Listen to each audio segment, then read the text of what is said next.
Chapter 730. The undead were most sensitive to the aura of the living. The holy aura, which was the most effective against the undead, could easily and severely stimulate the remaining senses of the undead. More than 2,000 weapons blessed by the holy light, even if it was only for a short period of time, were no different from lighthouses in the dark. It didn't matter where these paladins came from, but all the commanders of the Calamity Army felt that they were being seriously provoked. Human vision was received by the eyes from the outside world, and then transmitted to the brain through the nerves to produce vision. For most of the middle and low-level undead, because their blood had stopped flowing, they had long lost sight. In their senses, they could only see whether the soul fire of the living was strong or not, as well as the vague outline of the living's body. As for what kind of creature the living were, it was not within the scope of their poor intelligence. Be it the holy light or the dark force, they were actually a kind of soul power. Contrary to the dark aura of corruption, it was the holy soul that cultivated the self and cultivated the body. The orcs naturally didn't have paladins, but the noble will of sacrificing themselves for the sake of the race was the same. Just like the day when Anduin and Orgrim dueled and broke Quell, Zarim, it was because the sword judged that Orgrim was a noble person.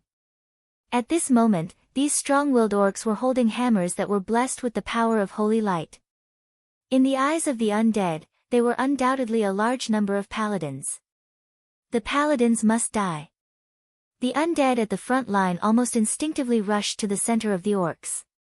A lich floating in the air slowly came to the shore. The cold aura around him formed a thick layer of white frost on the ground. A little purplish-blue soul fire danced in his pitch-black eye sockets. Beside him was a sea of zombies. From time to time, death knights held up a black flag and rode their undead warhorses past.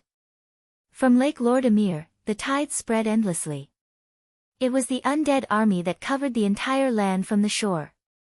The gloomy sky was filled with fluttering snowflakes. The distant view of the battlefield was reflected in the depths of the emotionless, cold eyes. He raised his withered chin and stretched out a pale and slender finger. He held the skeleton staff in his hand and pointed it in the direction of the holy light. There was no need for a password. All the living were the enemies of the Calamity Army. On both sides, the Death Knights and low-level undead acolytes pressed their bony palms on their chests. The purplish-blue soul fire that was stimulated by the power of the devil burned even more fiercely. Stimulated by the power of the devil, the purplish-blue soul fire burned even more fiercely. Like falling dominoes, the commanders of the Scourge troop lowered their heads one after another. When they raised their heads again, their eyes were filled with pale white flames. The roar from the soul level drove away the low undead with insufficient wisdom below. In the name of the Burning Legion, Kilk Jedin. Along with the roar of the souls, the huge black tide of death that had accumulated on the shores of Lordermill Lake began to pour towards the orc army that was advancing towards the south. On the north bank of Dalaran, the frontline commander, Arthas, who stood at the highest point of the Scourge army with Frostmourne in hand, looked up and said, "What the hell is Frostwhisper doing? I want him to attack the Dalajan from the east." Lyss Frostwhisper, due to a slight twist in history, Sir Lyss, who had already died and sunk to the bottom of Caer Darrow Lake, was fished out of the lake by Kel Thuzad, who was searching for dark allies. In one fell swoop, he became Kel Thuzad's most outstanding student and one of the core members of the Cursing Sect. Naturally, it would be difficult for Arthas alone to control an army of undead that numbered in tens of thousands. When he fell, Kel Thuzad, who was killed by him last year, was naturally in the same camp as him, and Kel Thuzad's men were promoted to frontline commanders. Frostwhisper wasn't bad, but that was the extent of it. Frostwhisper was equivalent to a Radiant Moon Mage, but when faced with the Dalajan mages, Arthas clearly felt that Frostwhisper was useless. This self-proclaimed king of Lordaeron's Death Knight began to miss Kel Thuzad. An assistant with sufficient intelligence and powerful magic. Arthas looked at Dark Dean Jadine beside him, then looked at the dozens of mage towers outside the Dalajan city that were constantly flashing with magical light. He frowned and said, "Since Frostwhisper thinks that the beast men over there are a threat, let him be." How long will it take before the Dalajan's magical energy is exhausted? Jadine estimated and said, 3 days, and at least 300,000 cannon fodder will be used. Arthis sneered in contempt and said, cannon fodder. There are human settlements everywhere in the Hillsbrad Hills. There's as much cannon fodder as you want. If you don't have them, go find them. Those beast men seem to be good cannon fodder. With their strong bones, even if they become skeleton soldiers, they will be stronger than ordinary skeleton soldiers. Understood. Dean Jadine bowed deeply and retreated. A few minutes later, more undead rushed towards the beast men. Now, not only had the beastmen's front army fallen, even the middle army was beginning to be surrounded. Unless Sar and Orgrim were willing to abandon the women and children, they could only fight to the death. Oh my ancestors! Where did these bones come from? Sar was very depressed. He had already changed his hammer for the 3rd time. Not only did he lack a suitable weapon, but he had also not practiced the path of the shaman at this point in time. He was just a super soldier. Orgrim was also in a difficult situation. He had no choice but to wave the hammer of destruction and chase the undead knights that were running all over the mountains on their skeletal warhorses. Other than him and a few chieftains, the ordinary beast men had no way to resist the undead knights. Perhaps the holy light in their hands would be more effective, but they were not real paladins. Before the holy light could hit the undead knights, they first had to withstand the dark magic of the undead knights. The only consolation was that these undead knights were not too strong. After all, the first batch of undead knights that Dan created were all sorcerers, and they had one set of dark magic after another. Most of these undead knights were pure knights, and they were more inclined towards physical attacks. In the southern foothills of the Alterac Mountains to the east of the Dalajan city, a few sneaky figures appeared. Mograine could not help but sigh when he saw the fierce battle below through his binoculars. Duque, you still have a way. Chapter 731. One could imagine what would happen if the Scarlet Cross rushed in to rescue the Dalajan. That's right, the Beastman army would end up like the Scarlet Cross. Duque smiled mysteriously. If we went straight to the Dalajan, we would have to face nearly 1 million Scourge soldiers and 100,000 Beastmen. But now, with the Beastmen helping us take the lead, we can relax a lot. More than 2,000 hammers blessed with King's blessing and Power's blessing in exchange for 100,000 elite Beastmen as our reinforcements. Not a bad deal, is it? Duque had a calm expression. Duke was able to easily make 2 powerful enemies kill each other. His ability to strategize was something that even Mograine, the former commander of the Alliance, had to admit that he couldn't compare to, let alone the other generals. Duque didn't notice a beautiful female general standing behind Abendis. She looked somewhat similar to Abendis, and she was looking at him with some kind of indescribable fanaticism. Abendis asked, "When do we enter?" Duque rested his chin on his hand. "Well, we attack when Arthas goes to cause trouble for Orgrim. Remember, we can't turn back. We have to kill our way through the enemy lines and the center of the Dalajan army. After joining up with the Dalajan mages, we can counterattack Arthas. Arthas has the magic tool Frostmourne. To be honest, Arthas should be a demigod now. Our chances of winning are not high." Abendis asked tentatively, "What about the Dragon Sleep Temple?" I've asked. "The Burning Legion has sent many powerful demons to attack the spatial barrier of Azeroth. Malygos and Nozdormu can't come, and the Emerald Dream has been unstable recently. Isera can't leave either. In addition, Alexstrasza was still trapped in the void of Karazhan. The current Dragon's Sleep Shrine was a classic example of a group of dragons without a leader. In the past, Duque had wondered why the Dragon's Sleep Temple was in Noscent and why the Scourge Army, that group of trash, could dominate all of Noscent and sweep through all life forms. Only by immersing himself in this period of history did Duque truly understand the depth of the Burning Legion's foundation. It was obvious that a large group of Khazark-level demon generals and dreadlords were restraining the giant dragon army from the outside, preventing the giant dragons from dealing with the mortal world's Scourge Army. In the Dragonbone Wasteland, the guardians of the Dragonbone Shrine could only protect themselves. Duque smirked. We're going to challenge demigods soon. Are you afraid? If this demigod's name wasn't Arthas, I would have peed my pants. Abendis seemed to be smiling bitterly. Mograine gritted his teeth. Loyalty. I will not retreat until I die.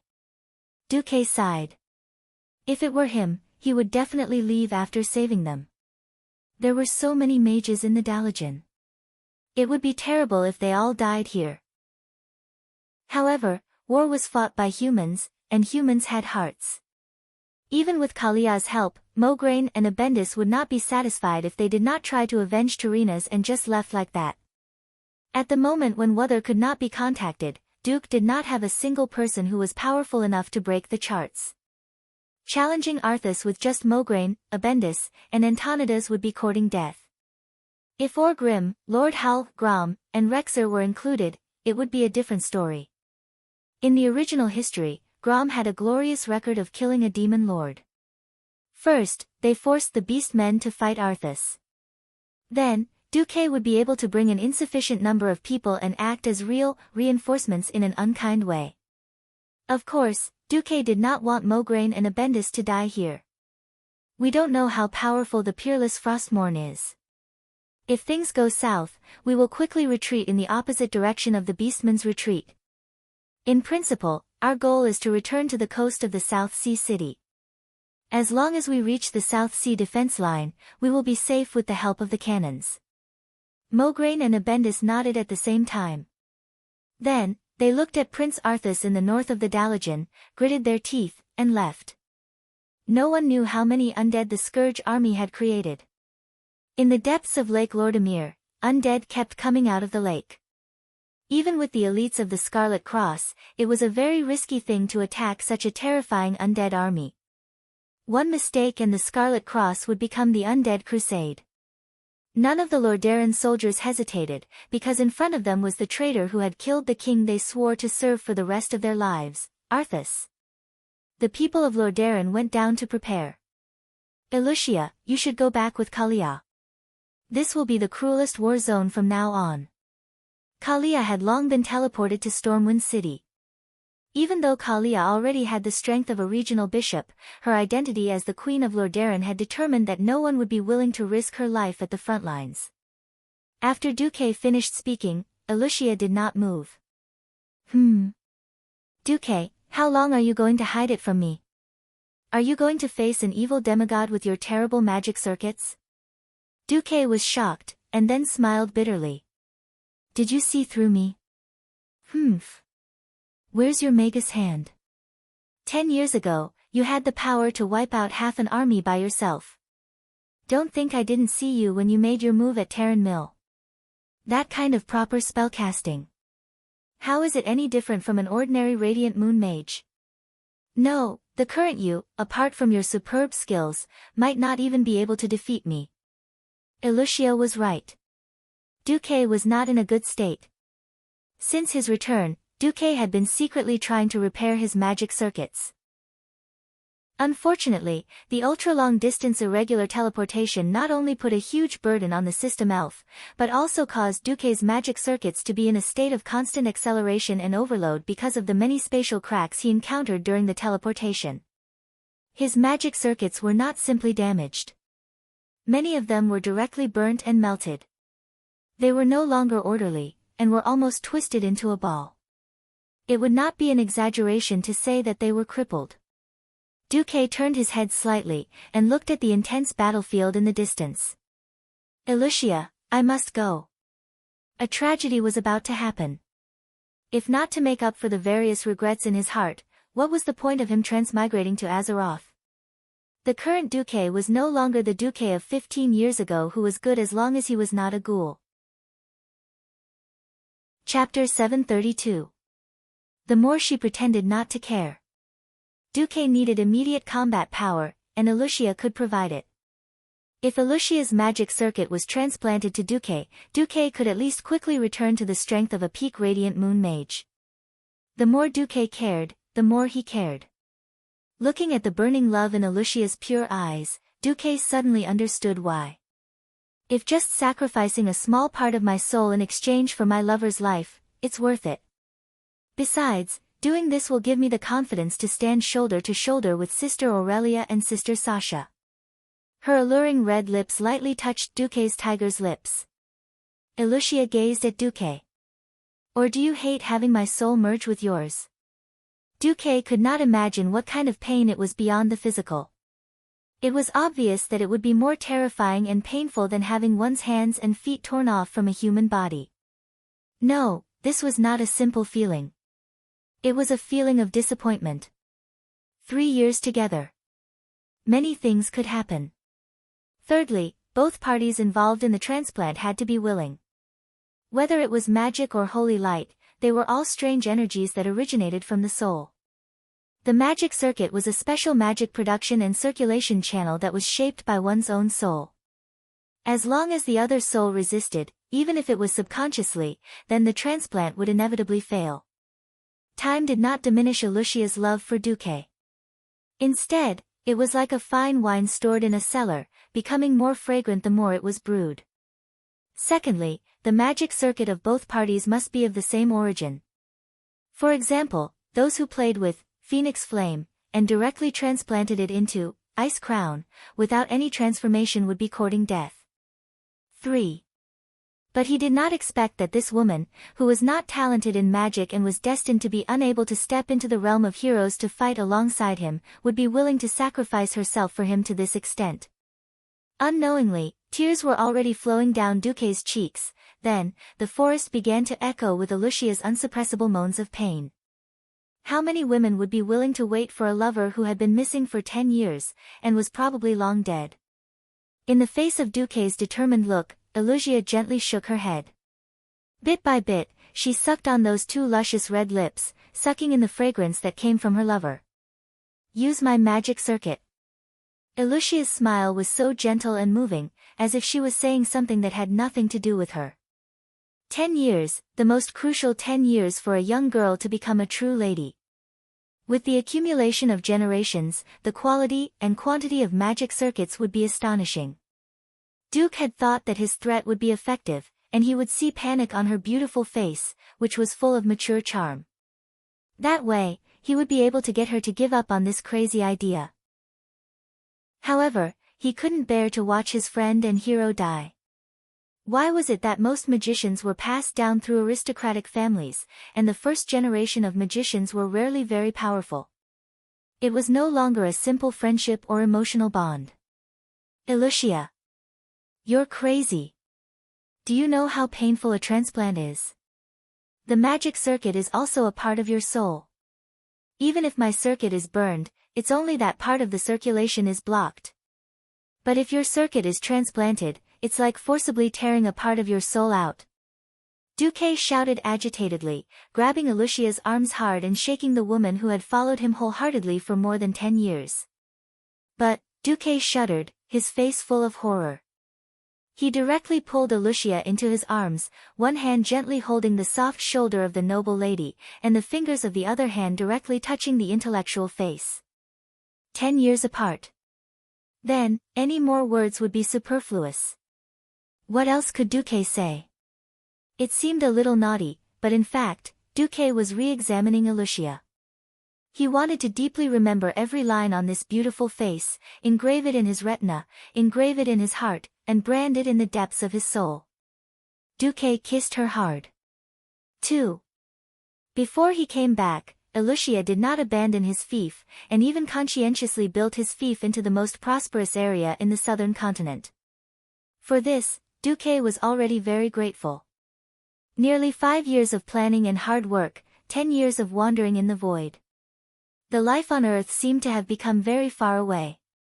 Only with the help of the system could he easily recall the bits and pieces of Earth. Unknowingly, in Duque's heart, there was a kind of awareness that he was already breathing with Azeroth, sharing the same fate. Duque was disappointed. Elucia had the above 3 points. It sounded very good, didn't it? It was precisely because before he transmigrated, whether it was from the examples of people around him, or the influence of WeChat and Weibo, that Duque had seen too many love affairs that could not stand the test of time. He dared not have the greatest hope. He could hide in Karazhan, where he could live a shameless life with the Windrunner sisters every day. He could decorate the space that belonged to him at will. He could immerse himself in the world of magic like a real mage. And with Alexstrasza's protection, he did not even have to worry about the cats and dogs of the Burning Legion coming to find him.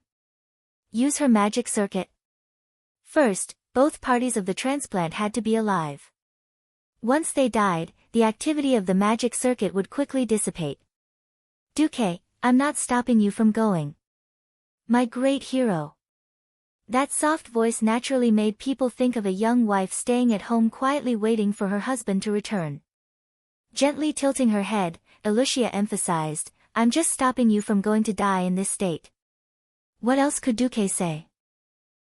However, Elucia used her weak body to bear all of this.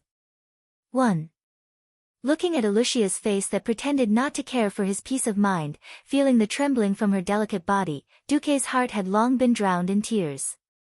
However, there were many prerequisites for this. That's right, the magic circuit could actually be transferred and transplanted. What? 10. That was because the children of mage families could inherit the magic circuit of their parents and even their ancestors.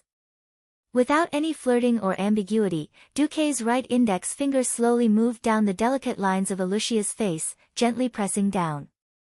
After slightly loosening his index finger, the delicate skin and bright red lips trembled and bounced back under the effect of inertia. After an unknown amount of time, the four-faced lips left, panting. Chapter 733.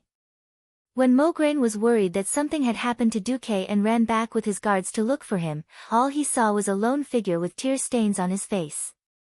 Where's Miss Berev? I sent her back to Stormwind City. It was only right to send the women and non-combatants away before the battle started. But what was with the tear stains on Duque's face? What was up with the sudden surge in his aura and the surging elements in his body? Mograine had not seen Duque for more than a decade. Even during the battle where Duque and all of Karazhan had disappeared, Duque and Mograine had fought on different battlefields, one in the north and one in the south. Mograine's impression of Duque was that he had unparalleled intelligence and courage, but was not strong himself. He had never been able to equate Duque with the strong. But now, it was different. Even a paladin like him, who was not familiar with the occult, could feel Duque's power. Duque had become a Breaking Dawn wizard. No. No. Compared to Antonidas, he was still a little lacking. They both had that kind of surging elemental aura, but there seemed to be a difference in quality. Even so, it was still very terrifying. Duque was not even 30 years old yet, right?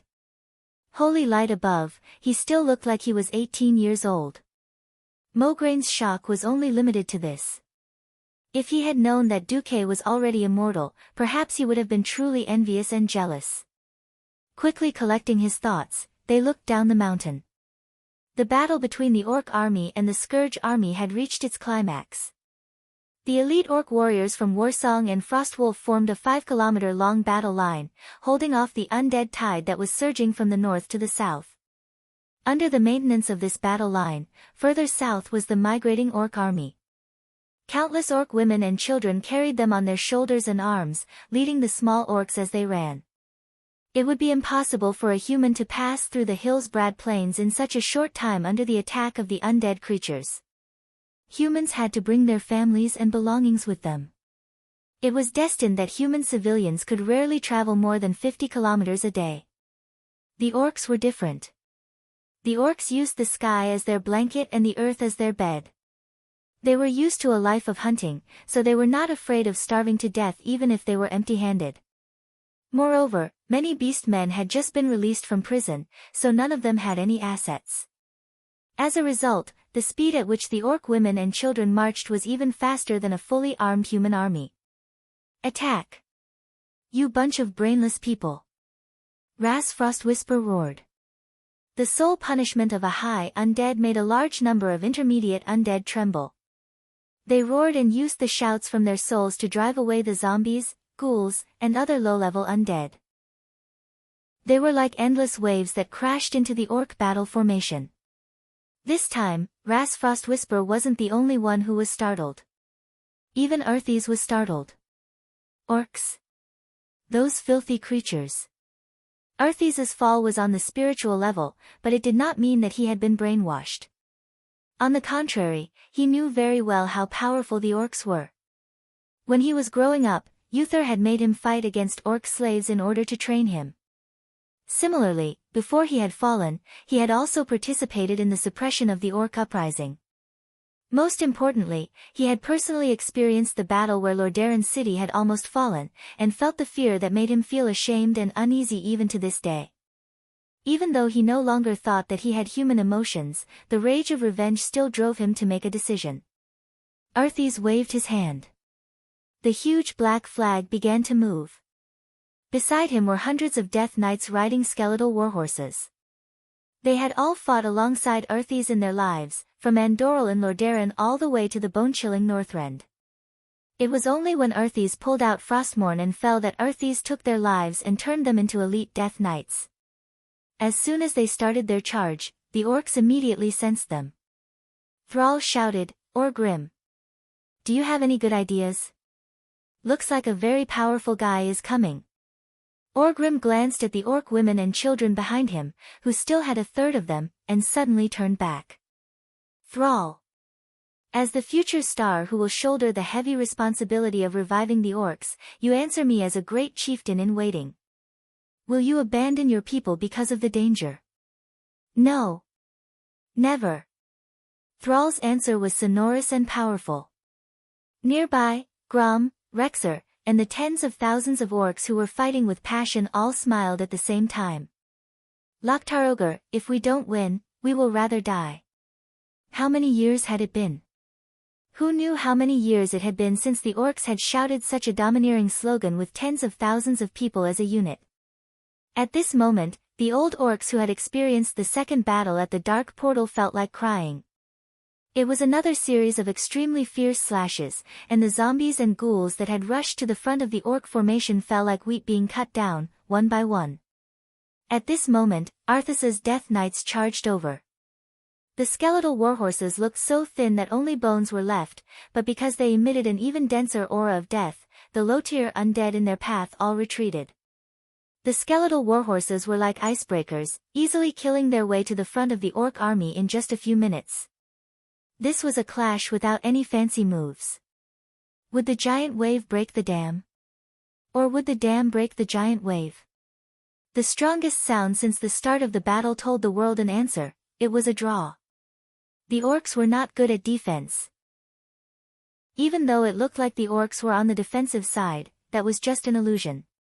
The orcs completely destroyed their enemies to maintain this so-called line of defense.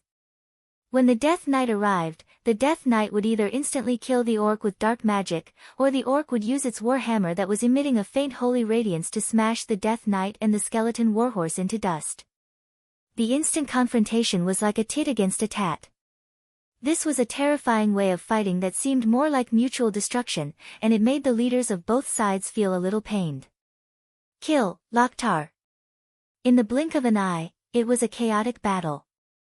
Just as the Death Knights charged into the battle line, even the Doomsday army didn't notice that at the southernmost end of the Alterac Mountains, not far away, an army quietly entered.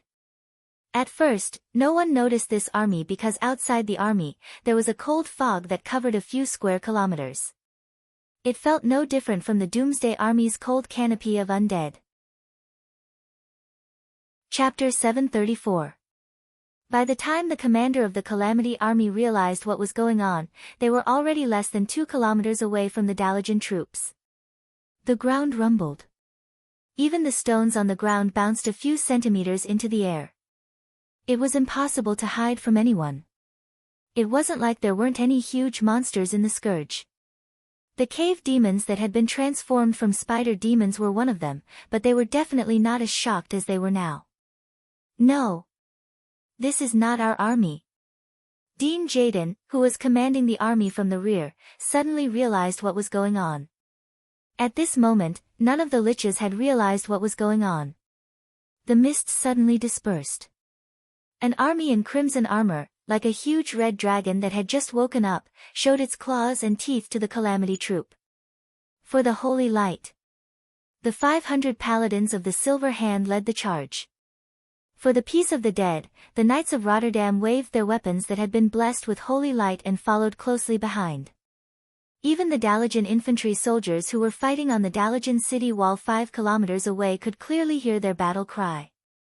The people of Dalaran were pleasantly surprised by this army that suddenly appeared behind the Calamity army as if it was a magic trick. Reinforcements. Thank the heavens. The people of Rotterdam are here. Long live the Alliance. Without reinforcements, they would definitely lose. This was an unchanging truth since the beginning of time. Even magic communication had been cut off. Not to mention the cavalry, even the griffins could not fly out. Looking at the terrifying army of the dead that was like an endless ocean, any ordinary person would quickly lose their courage. If not for the hundreds of mage towers behind them that were constantly using extraordinary power to clean up the monsters, the Dalajan infantry at the front line would have long collapsed. Without any warning, they suddenly welcomed the Scarlet Cross, one of the few powerful reinforcements on the entire continent. The morale of the Dalajan was instantly boosted.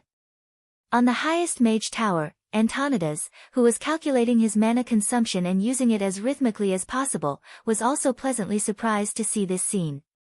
What happened next made Antonidas even happier. Under the command of the Dark Dean, the gargoyles that were hovering in the sky and swooping down from time to harvest the heads of the humans on the city wall began to attack the charging cavalry. Most of the low-level undead creatures were slow. It was impossible for the low-intelligence ghouls, zombies, and skeleton soldiers to instantly turn around and counterattack. Using the gargoyles' countercharge and the cavern demons' long-range attacks to defeat the human cavalry's charge as much as possible was the best solution that Dean Gatton could come up with. Even a veteran general like Mograine could not help but feel his scalp go numb when he saw the gargoyles whizzing through the sky. Knights and cavalry did not have any anti-air capabilities. Even a holy knight's long-range attacks were limited, and the distance was extremely short. Paladins could fight, tank, and heal, but they didn't have any ranged attacks. This was a natural shortcoming that couldn't be fixed. The Rotterdam Kingdom never lacked warriors who would charge head-on into the enemy's air force, but Mograine did not want his men to waste their lives in the hands of the enemy's air force. If the army advanced slowly, they could have the cover of the archers and mages, but they would also lose the chance to launch a surprise attack. It was not that Mograine had never thought of leading the mages to charge on horseback. Unfortunately, most mages did not have the ability to cast spells while moving. Low-level mages had to stop and sense the surrounding elements, and then form a resonance and connection with the elemental realm before slowly chanting spells. By the time they made their move, it would be too late. Fortunately, he had Duque on his side. There was no one in the Alliance who had the two metamagic abilities, high-speed moving casting, and super multicast, at the same time. It was generally accepted that in the field of multicast, even the two Breaking Dawn archmages, Antonidas and Anastrian, had to concede defeat to Duque. He just did not know if Duque's skills had become rusty after 10 years. Duque. It's all up to you. Mograine looked at Duque who was charging with him, his eyes filled with undisguised pleading. Leave it to me. The 3 short words were powerful and sonorous. For some reason, the baleful Duque today gave Mograine and Abendis an inexplicable sense of trust and security compared to the usual Duque who always wore a gentle smile. The wind had started blowing. It was a strong wind that was blowing from east to west, the exact opposite of the season. He had thought that the heavens were helping him, but 2 seconds later, Mograine was shocked to find that the source of the wind was actually Duque who was beside him. Not only was there wind, but there was also fire. The Lordaeron horse Duque was riding seemed to panic when it saw the fire beneath its feet, but the mysterious light from Duque's hand quickly calmed the horse, causing it to immediately enter a state of forgetfulness and gallop away. So fast. That was a speed that far surpassed that of a normal arrow. Was that the mage's blazing haste? How could it be so fast? Mograine did not know much about magic. He only knew that there was this metamagic ability. Of course, he did not know that after the baptism of the storm altar, Duque also had the power of wind and thunder. Under the double acceleration, Duque looked like a stream of light to outsiders. At that moment, one man and one horse, empty-handed, Duque charged into the formation of the scourge with a crimson magic light. In front of him, hundreds of ghouls with ruined faces and ferocious fangs surged. On the two wings were venomous spiders thrown by the cave demons, revealing their horrifying mouthparts in midair.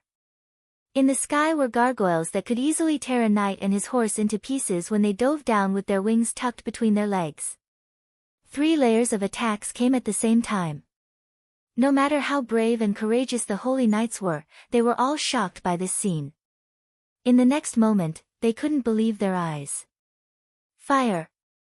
It was fiercer than prairie fire. Fiercer than the fire that burned the sky.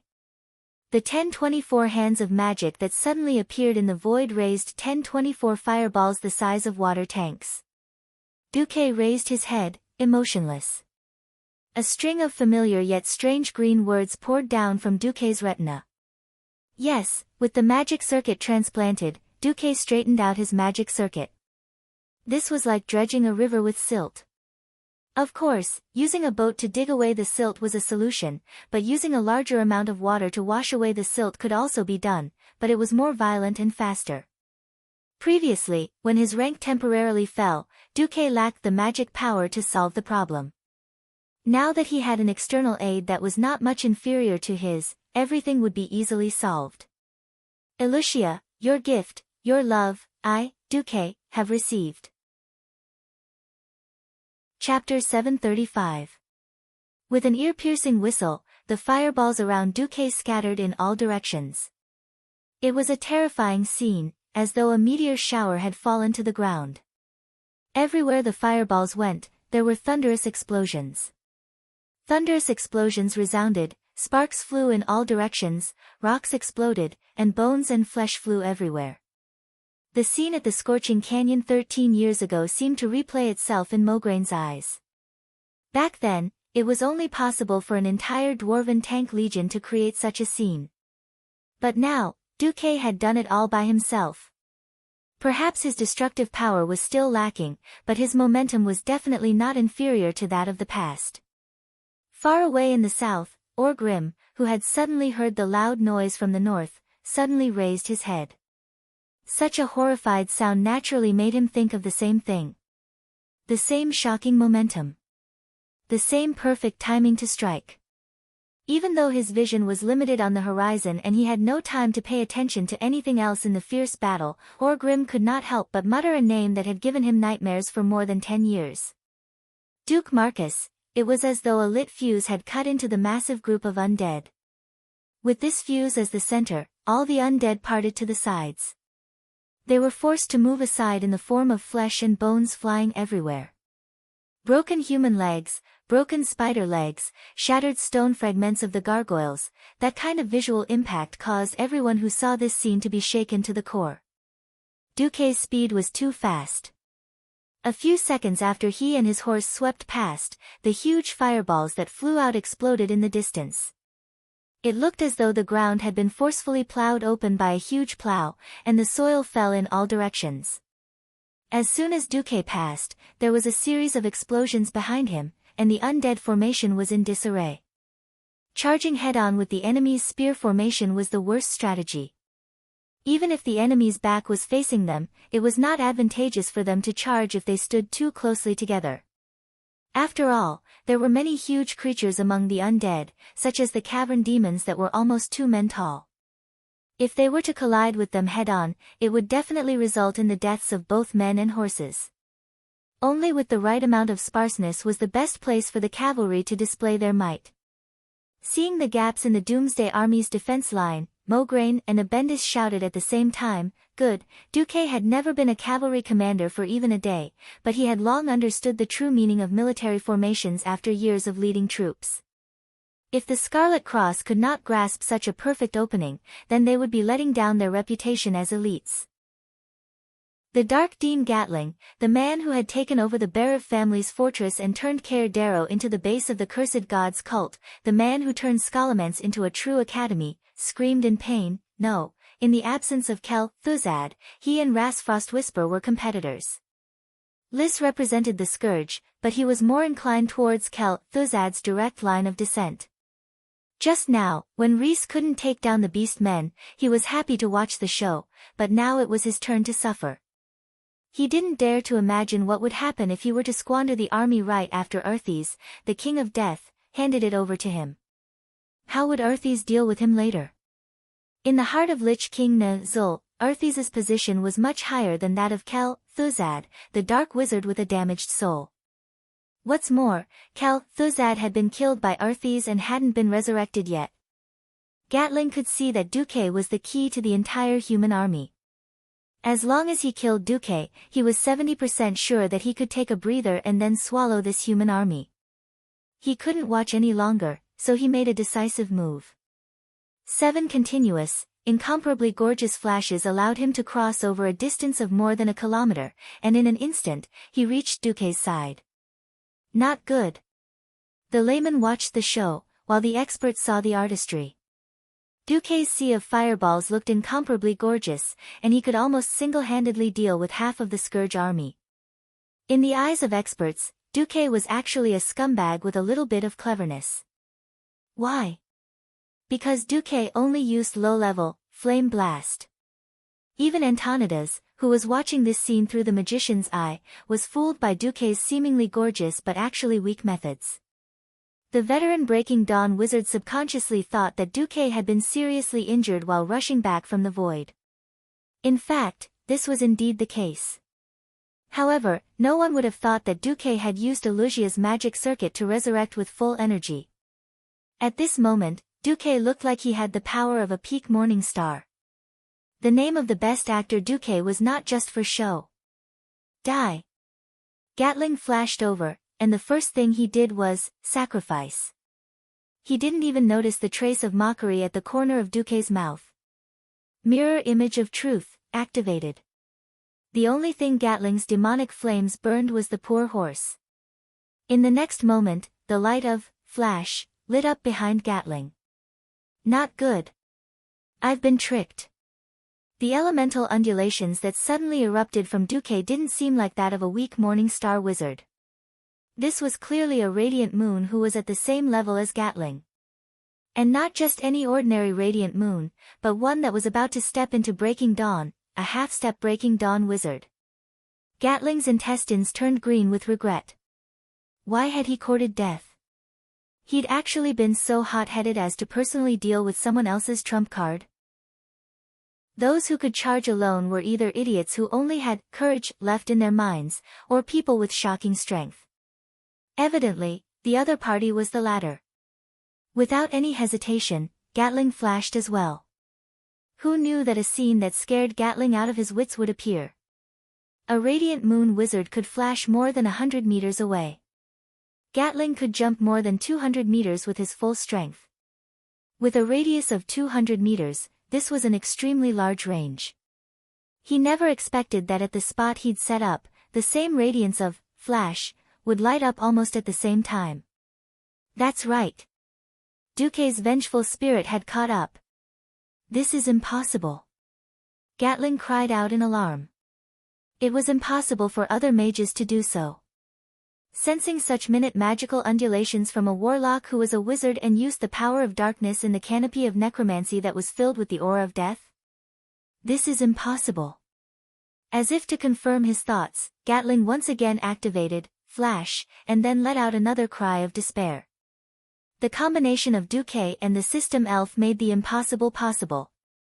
In Duque's retina, coupled with the holographic image in his mind that had been scanned and marked by the system, Duque could clearly see every magical undulation that belonged to Dean Gatling in the surrounding space.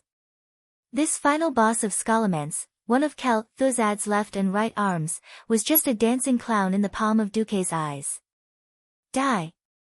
Bigby threw out a series of demonic punches. This cursing sect boss, who had yet to completely abandon his human body, was actually beaten to death by Duque amidst thousands of troops in front of countless beings. Chapter 736. Who asked you to play with curses and sneak attacks? Suddenly, with a Bigby's flying slap, Ganding's chest collapsed. Who asked you to be a dog of the dead instead of a living person?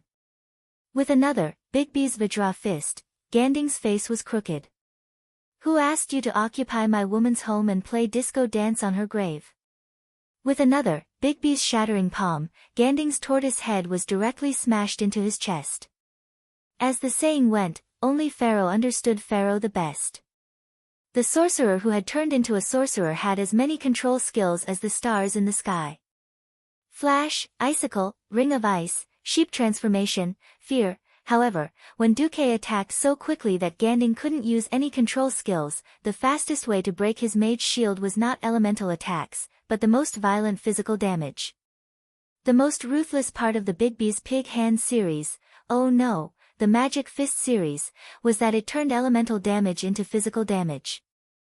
This directly killed Ganding, who had set his mage shield to anti-elemental damage early on.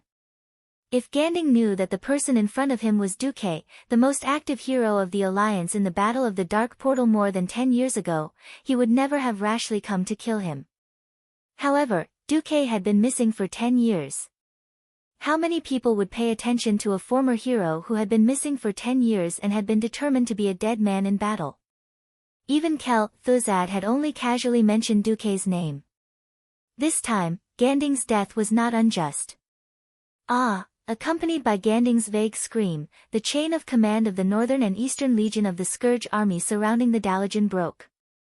No matter what era, in any form of army, killing a commander was a very taboo thing. The Scourge army was terrifying, and the low-level undead were not afraid of death, but they also lacked wisdom and needed a commander. As the middle-level commander of the Scourge army, the Lich and the Death Knight did not appear out of thin air. It was not like finding a farmer and killing him could turn him into a lich. It wasn't like finding a soldier and using dark magic to transform him into a death knight. The strength of an undying was directly proportional to the strength of his soul when he was alive. The current Scourge army was not the same as the one that had wiped out the Dalajan and Kuel Salis. At that time, the Scourge army was truly terrifying. There were countless liches and death knights that turned into mages.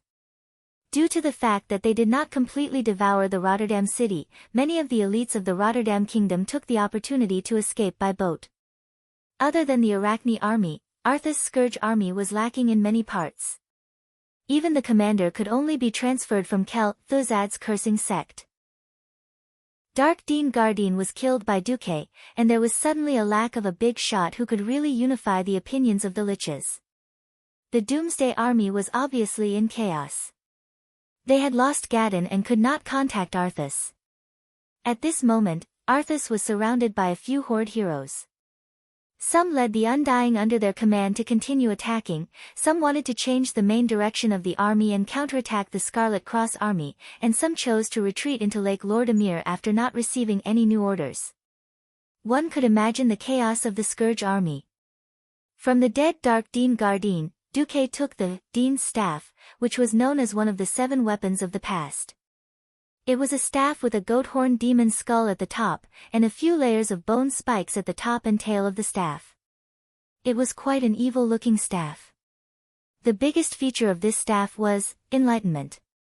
After the effect was activated, it could increase the intelligence of all allies within the range of the halo.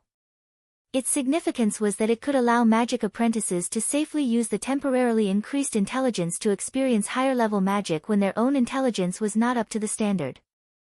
If Duque wanted to recruit disciples in the future, the Dean's staff was indeed a good thing. Of course, the skull was too much of an eyesore. Well, it was just like when I played games with Duque, a certain bastard warrior named Recruit would go around using the Dean's staff to increase the intelligence of other mages. Duque usually did not have a use for this staff. That little bit of intelligence was nothing to Duque. After throwing the Dean's staff into the storage pouch given to him by Elugia, Duque stood with his hands behind his back. In less than a minute, the Scarlet Cross Army's cavalry had already rushed past him. Like the legendary miracle of a sword splitting the sea, the blood-red torrent rushed to Duque's side and consciously parted to the left and right. Long live Lord Marcus! We salute you, the great hero of the Alliance. As they rushed past, some knights did not forget to greet Duque. Duque had never been a knight, let alone a holy knight. But now, many knights in the army had grown up listening to the deified deeds of Duque. Many people had wondered if there really was such a powerful pharaoh who could change the situation of a battle by himself. Today, with their own eyes, they witnessed the return of this legendary figure who was like a myth. They only had one thought in their minds: his reputation was well deserved. As a mage, he led the charge. 1 man and 1 horse, yet an army of 10,000 could not stop him. He seemed weak, yet he took the head of the enemy's general as easily as taking something out of his pocket. Fortunately, Duque did not single-mindedly continue to kill. Otherwise, the 80,000 elite soldiers would have come to do nothing, and the Scarlet Cross Army would have lost all face. Kill. Smash these broken bones. After Duque used the last of his magic power to shoot down the few gargoyles in the sky, the blood-red tide easily divided, destroyed, and crushed the scattered undead army.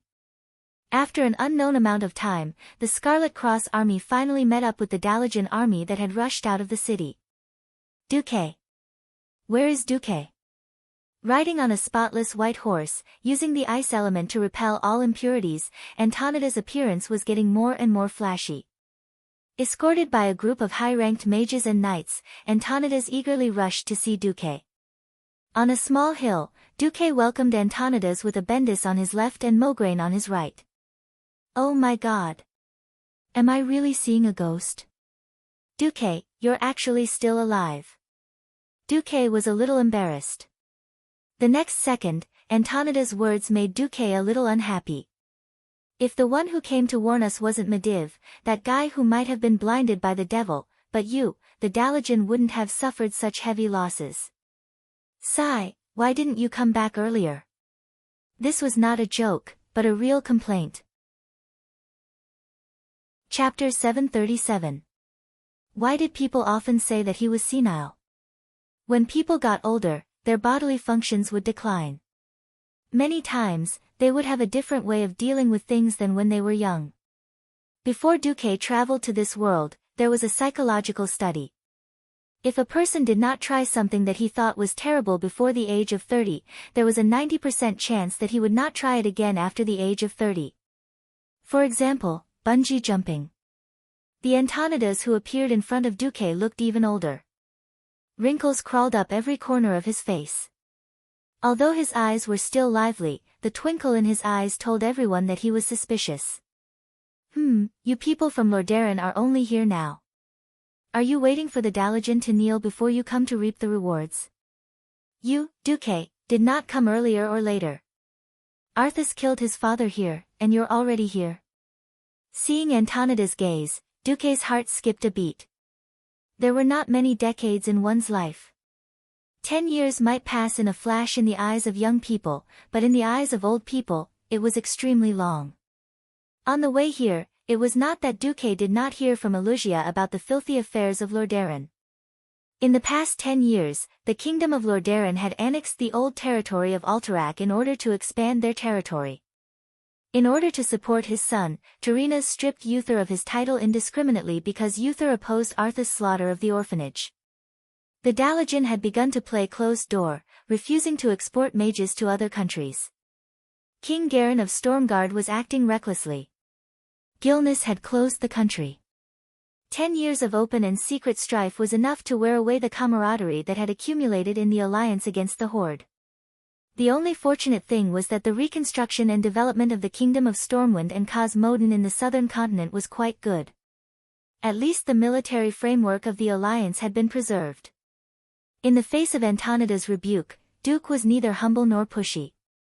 Karazhan is surrounded by countless spatial rifts in the void. It was not easy for me to find a gap, and I just rushed back. Mograine quickly tried to smooth things over. Lord Antonidas, now is not the time to blame anyone. We can slowly figure out who is at fault for this disaster later. Don't you think that the first thing we need to deal with is the king of the dead who claims to want to turn the entire continent into Lordaeron's territory? Both Duque and Antonida's eyelids twitched. This wasn't the nearly immortal life of the elves, but the taboo of the walking of the dead. Let a group of ghost-like monsters kill all the living and rule the world. Other than those cursing sect cultists who had lost their minds for immortality, who else would do such a thing? In the face of the larger conflict of life and death, the dirty matters between countries could only be regarded as small conflicts. Like pebbles on the roadside, they could only be thrown aside. Antonidas narrowed his eyes, wrinkles appearing at the corners of his eyes. He pursed his lips. Are we going to join forces with those green-skinned monsters? Apart from the pitiful youths who hadn't experienced the first or second battle of the Dark Portal, no one in the Alliance would have a good impression of the Beast Men. Cooperate? If we can't defeat Arthas, that scum who killed his own father, then I will consider it. Antonidas was about to say something, but Duque's next words made him lose his temper. At least the Beast Men are living people, aren't they? Do you want to see the Beast Men get killed by the Scourge and turn into stronger zombies to attack the Dalajan? Everyone smiled bitterly. The undead calamity hadn't been around for long. As the frontline commanders, they had figured out the pattern. Those who were strong in life would be strong after death. If the zombies that the civilians turned into after death were trash, then the Beast Men zombies had at least 50 combat power. If Arthas slaughtered all the Beast Men now, it would be bad. The leaders of the Alliance looked at each other and immediately came to a consensus. Just as the bugler was about to blow the horn, Duque said, "After that, use this horn and blow this." Duque magically took out a giant horn that was obviously Beastman style. Woo woo woo. At first, the Alliance had no problem with it. However, the Alliance immediately realized that something was wrong. This seemed to be the Beastman's horn. Everyone looked at the bugler on the hill who was blowing the giant Beastman horn. They really didn't know what the Alliance leaders were doing. Stop looking. The commander of this battle is Duke Marcus. Do you think you can understand Lord Marcus's plan? The middle-level commanders scolded the soldiers below. On the central battlefield, a few kilometers away, the four Horde heroes were engaged in a fierce battle with Arthas, Thrall, Rexer, Grom, and Orgrim.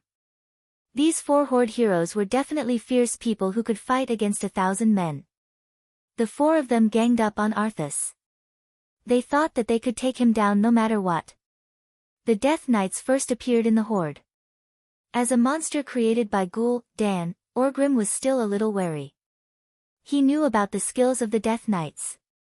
However, as the most powerful Death Knight under the command of Lich King Zul, Arthas with Frostmourne was far more powerful than Orgrim had imagined. Corpse manipulation made the surrounding Beastman warriors attack the four Horde heroes instead. Evil Aura increased the movement speed and attack speed of nearby undead allies. The most disgusting was Death Coil. Many times, Arthas' armor had already been smashed, and even his body had been injured. With an extreme Death Coil, a besieging Beastman would immediately fall. At first, Orgrim thought that these were just spells. He even had a few newly trained shamans try to interrupt Arthas with all kinds of shock. Later, he sadly found out that it was a suicide mission. On the battlefield full of corpses and the living, Arthas was simply invincible. Of course, the most terrifying thing was the Frostmourne that emitted a strange and terrifying aura. Orgrim saw with his own eyes that a shaman who was killed by this magic sword turned into a zombie.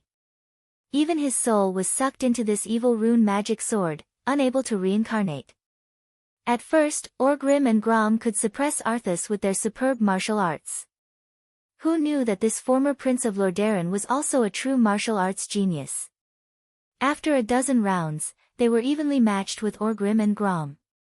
After 50 rounds, if it wasn't for Thrall's sudden attacks and Rexer's occasional battle pets to block Arthas' killer moves, at least one of Grom or Orgrim would have been defeated.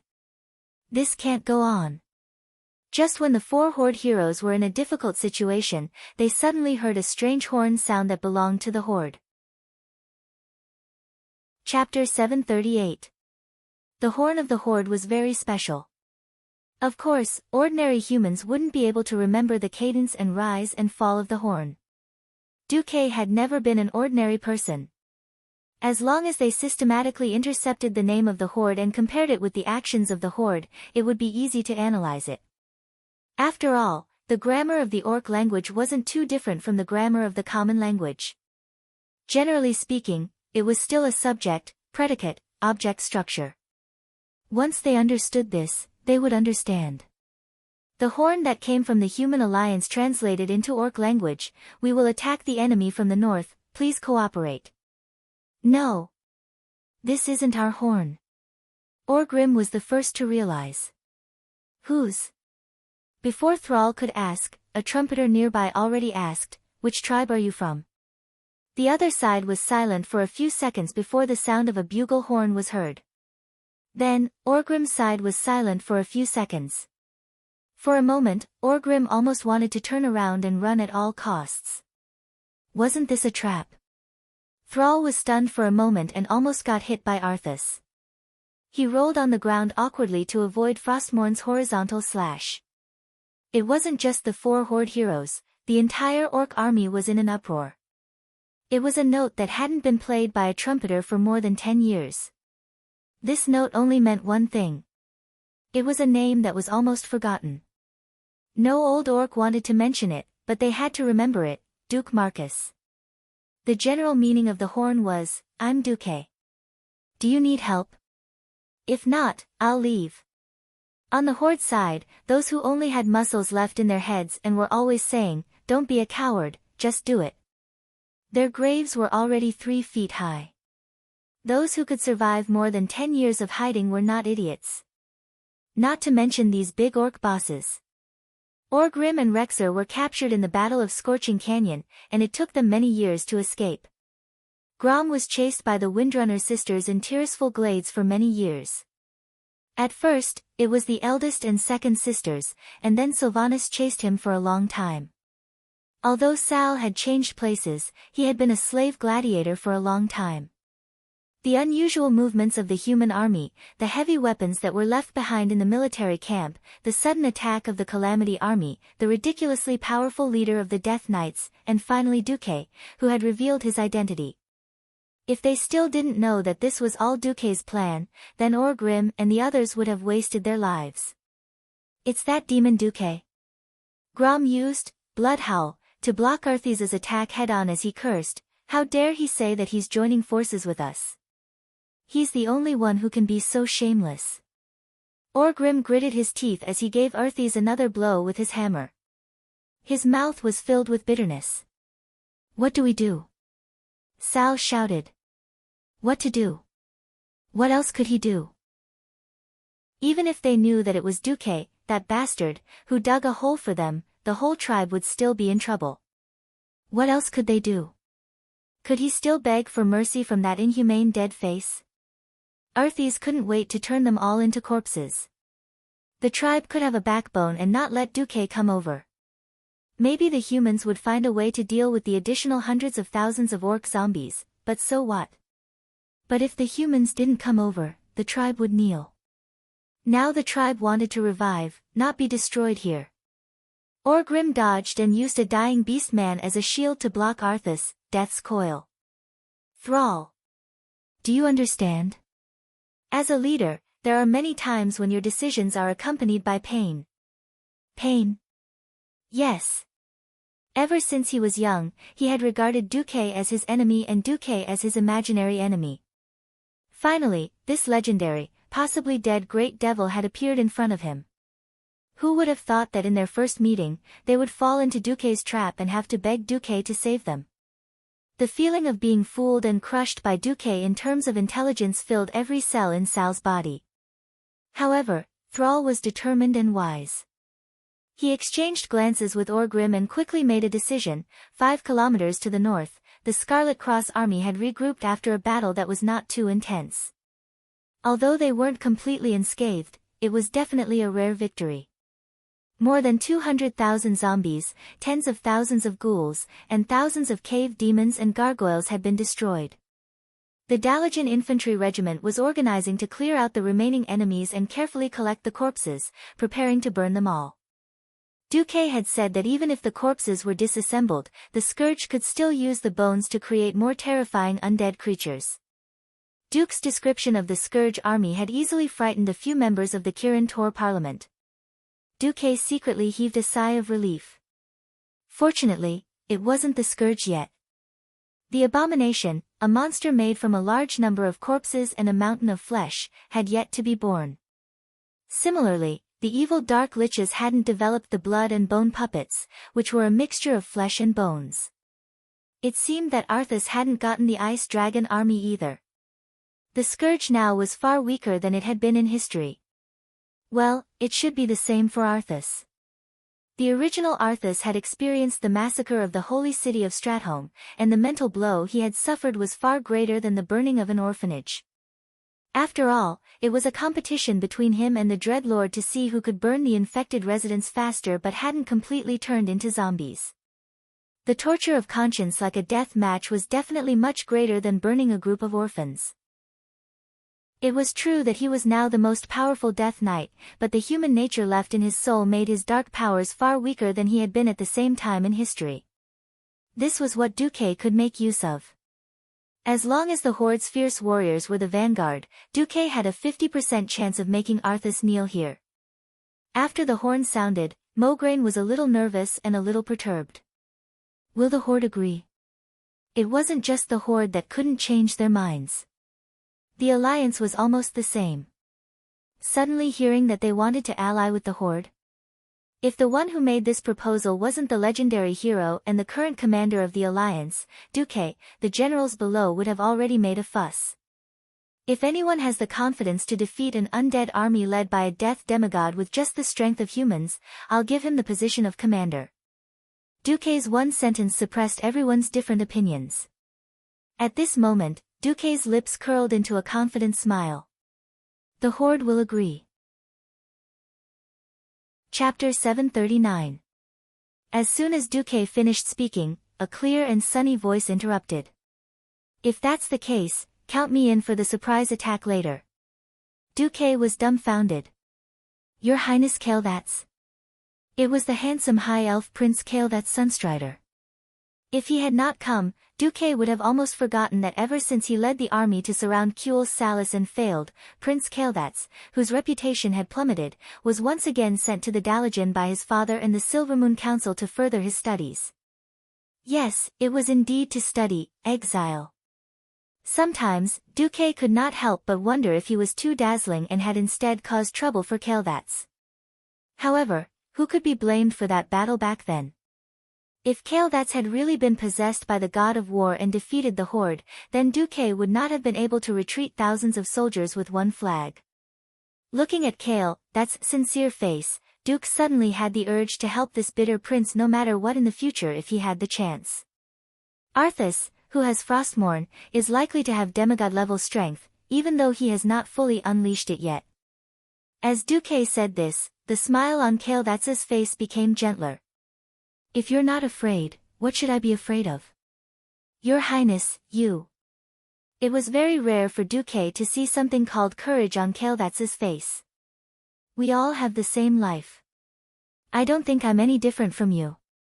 As a Kirin Tor counselor, there's nothing wrong with risking my life to protect the city I work for, right? No. Kaisi, you've heard of me. We're really different. I can run back to the corpse and resurrect. Since 15 years ago, you've bravely defended this world time and time again. 15 years have passed, but I've accomplished nothing. I'm beginning to realize that it's my inner cowardice that's restricting my progress. No. Kaisi, when you realize that death will only lose your moral integrity, you won't be afraid of death. Today, I think I should take this step. Alright, take a step.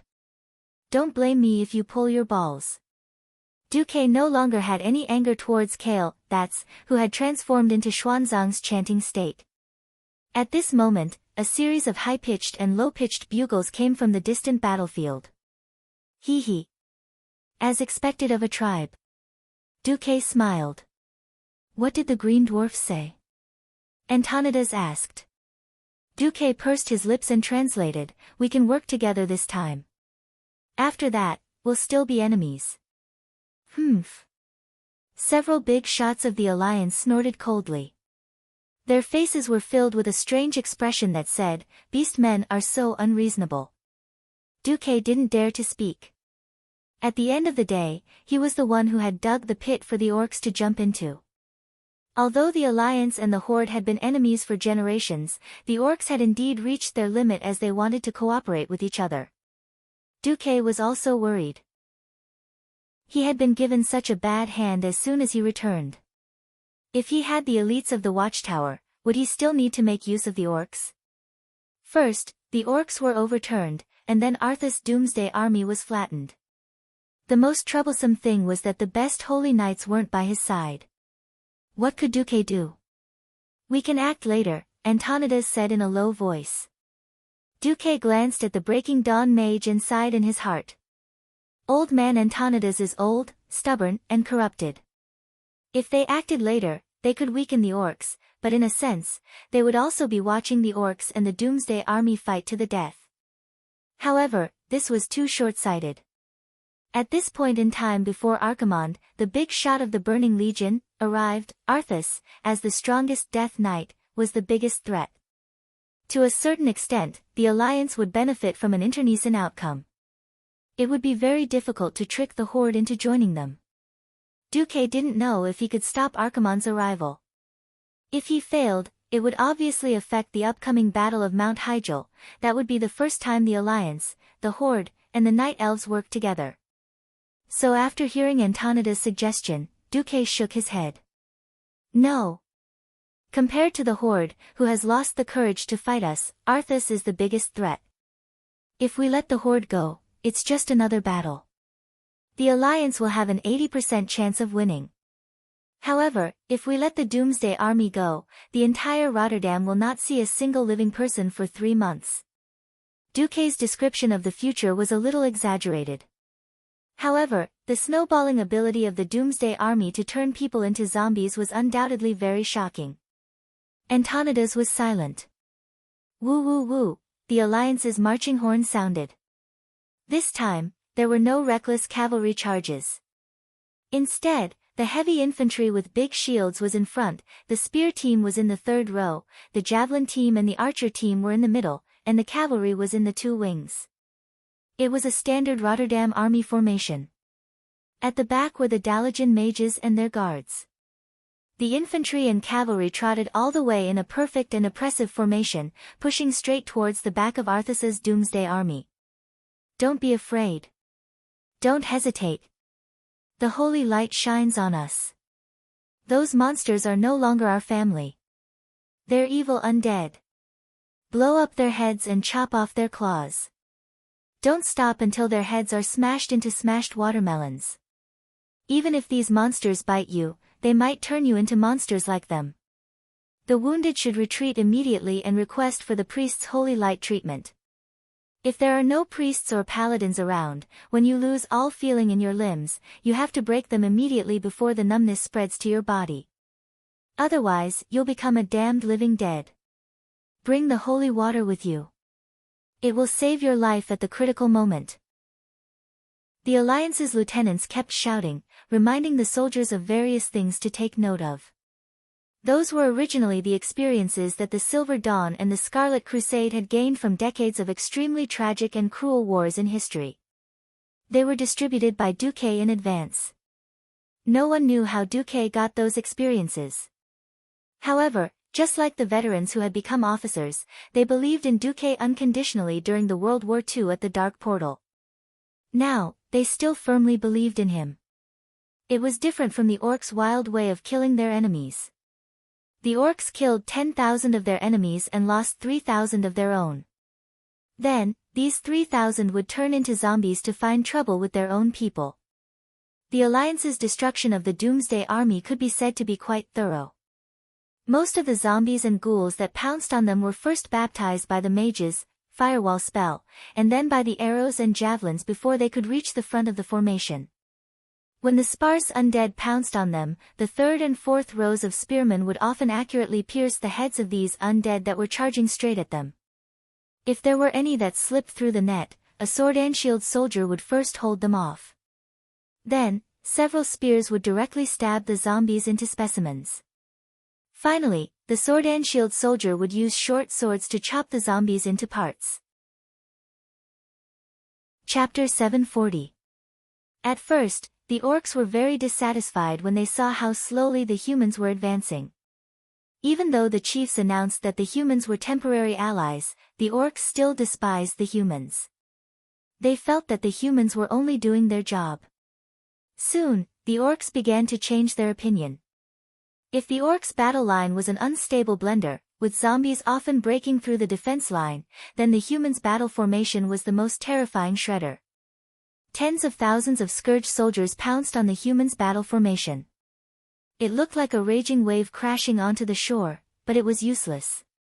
The most threatening gargoyles were destroyed by Duque and several other archmages before they could even dive over. The gargoyles were directly smashed into stone pieces in mid-air and fell to the ground. The second biggest threat was the cave-dweller demons. These demons threw small poisonous spiders as long-range attacks, causing a lot of trouble for the Alliance army. But that was only the extent of trouble. The cave-dweller demons' huge bodies made them easy targets for the human archmages and archers. Usually, 8 to 10 fireballs would hit them, and even the strongest cave-dweller demons would be smashed into pieces. Arthas' army of the undead was disappearing at a speed visible to the naked eye. The entire huge black battle formation was smashed into pieces from the north and south.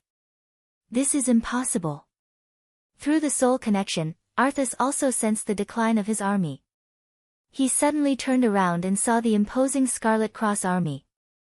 It was like the rising sun, driving away the darkness. That fiery red light almost dazzled his pale and handsome dead face. Ras Frostwhisper, hold the north side.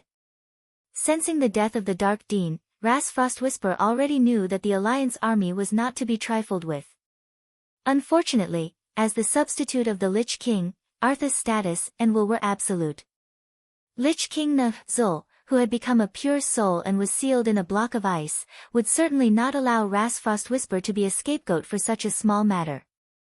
The bitter Reese could only lead his warlock brothers and the low-level Lich to command a large number of low-level undead to go up against them. Kale, that's a Bendis. Duque pointed at Ras Frostwhisper. Even if Kale, that was a noble prince, since he had entered the Alliance's ranks, he was Duque's subordinate. With a flick of Duque's finger, Kale That's, who had a few arcane fireballs hovering above his head, immediately flashed out to meet Ras Frostwhisper. As an immortal, he had an instinctive aversion to fire. Becoming a lich meant that he no longer had any fate with fire magic. Compared to Kale That's, who was like a miniature sun, Ras Frostwhisper represented endless winter. At first glance, Kale That's S Flame Elemental Ball and Rice S Frost Elemental Ball were like two paintings of completely different styles, forcibly piecing them together. Endless fire and frost elements from the elements realm were molded into the form of magic spells and bombarded towards the opponent constantly. For a time, it turned into a magic war. As one of the bosses of Scholomance, Ras Frostwhisper was quite strong. His Frost Arrow Rain was able to put Kale That's, who lacked actual combat experience, into a fluster. Seeing the way Kale That's attacked, Duque only wanted to facepalm. Although they were both radiant moons, how could an unorthodox lich like Ras Frostwhisper compare to a proper elven prince? However, Kale That's really did not have much experience in real magic battles, and in the end, it was the elven prince who was suppressed. Can't he use fire just because he's good at it? An arcane bomb will teach him a lesson. Duque muttered softly. Who knew that Kale That's pair of elven long ears would listen to Duque's side? The rich guy was actually enlightened. The former Earl of Reese raised his fleshless skeletal hands. Just as he was about to use a hand gesture to launch a new spell, an unexpected scene happened. It was a large fireball that exploded about 5 meters in front of him. Unexpectedly, after being offset by his frost arrow, the fireball exploded. Suddenly, a purplish-blue light flashed in the middle of the fireball, and an arcane bomb that contained an enormous amount of magic power suddenly accelerated. Then, it shot from lightning to less than 2 meters in front of Ras and exploded before it could touch his magic shield. A violent arcane impact surged over, and the Lich was caught off guard. He withstood the damage of the arcane spell, but he was unable to offset the terrifying shockwave that exploded in all directions. The bitter Ras only saw a flash of purplish-blue arcane spell. The shockwave of the explosion first pressed a hemispherical depression into the translucent ice shield that covered his body. Then, his entire body was sent flying. Liches never lacked calm. However, the turbulence of the arcane explosion also interfered with his flash spell. As a result, he was smashed into the ground like a cannonball. The huge impact blasted a large crater in the battlefield full of flesh and bones. The surroundings were full of exploding flesh and blood, broken limbs and fragments scattered on the ground like the pitter-patter of rain. Ras was in a sorry state in this explosion. His gorgeous purplish-red mage robe was blown into rags, and even the bones of his fingers that withstood the impact showed signs of breaking. Before he could climb out of the deep pit, a huge golden shadow suddenly flashed out of the pit in front of him. The golden light, the white gold warhorse, and the holy power that was full of awe-inspiring righteousness. One man and one horse. But it had the terrifying momentum of thousands of soldiers and horses charging at the same time.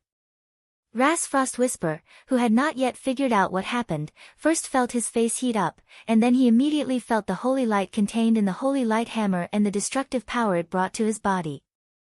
Ah, the Lich had long lost his voice, but the trembling sound that came from his soul still echoed in all directions. His ugly skull, which no longer had any flesh, directly exploded under the full force of General Alfred Abendis' blow into countless tiny bone fragments that splattered in all directions. Lich Ras Frostwhisper, killed. At the same time, 3 people joined the battle between the 4 tribal heroes and Arthas. Mograine, Antonidas, and Duke Marcus. Orgrim and Arthas said this name at the same time, which to them was a terrible name. Duque smiled and waved his hand. Yo, the weather is really nice today. Thrall looked at the dark sky covered by the canopy of undead and found that he could not understand Duque's thoughts. Duque stood with his hands behind his back, ignoring Arthas who was looking at him with hatred, and walked up to Orgrim. You and I have no intention of forgetting the pain of the past. But for the future of our race, how about we work together for once? Orgrim was silent for a moment. All right. A small fist and a huge fist collided lightly. Chapter 741. If it was the first great chief, he would have chosen to deal with Duque first, and then see if he could deal with Arthas. In fact, the first batch of orcs who drank the demon's blood were mostly brainless fellows who thought that they should not be afraid, just fight. Time could wear down a person's mind. Orgrim was no longer the hot-blooded leader who thought that he could conquer the world just because he controlled the tribe. In addition, after more than 10 years, he had experienced glory, but he had also experienced hardships. He had been a great chieftain, but he had also been a prisoner. He had seen the splendor of civilization, and he had been a barbarian for almost 10 years. Orgrim had seen everything in the world. When the demon's blood gradually faded, the orcs were still brave, but they were no longer violent. Orgrim knew that in a sense, the orcs were also victims who had been deceived. However, this did not mean that they could erase the terrible history of destruction and slaughter in the world of Azeroth. Just like back then, in order to fight against the Alliance, he did not hesitate to bring Death Knights and Trolls into the tribe. In the face of the greater threat of the Scourge army, he led Sar to temporarily compromise with the Alliance. The only thing that Orgrim was glad about was that the person he reached this temporary agreement with was Duke Marcus, the enemy he hated the most in the past.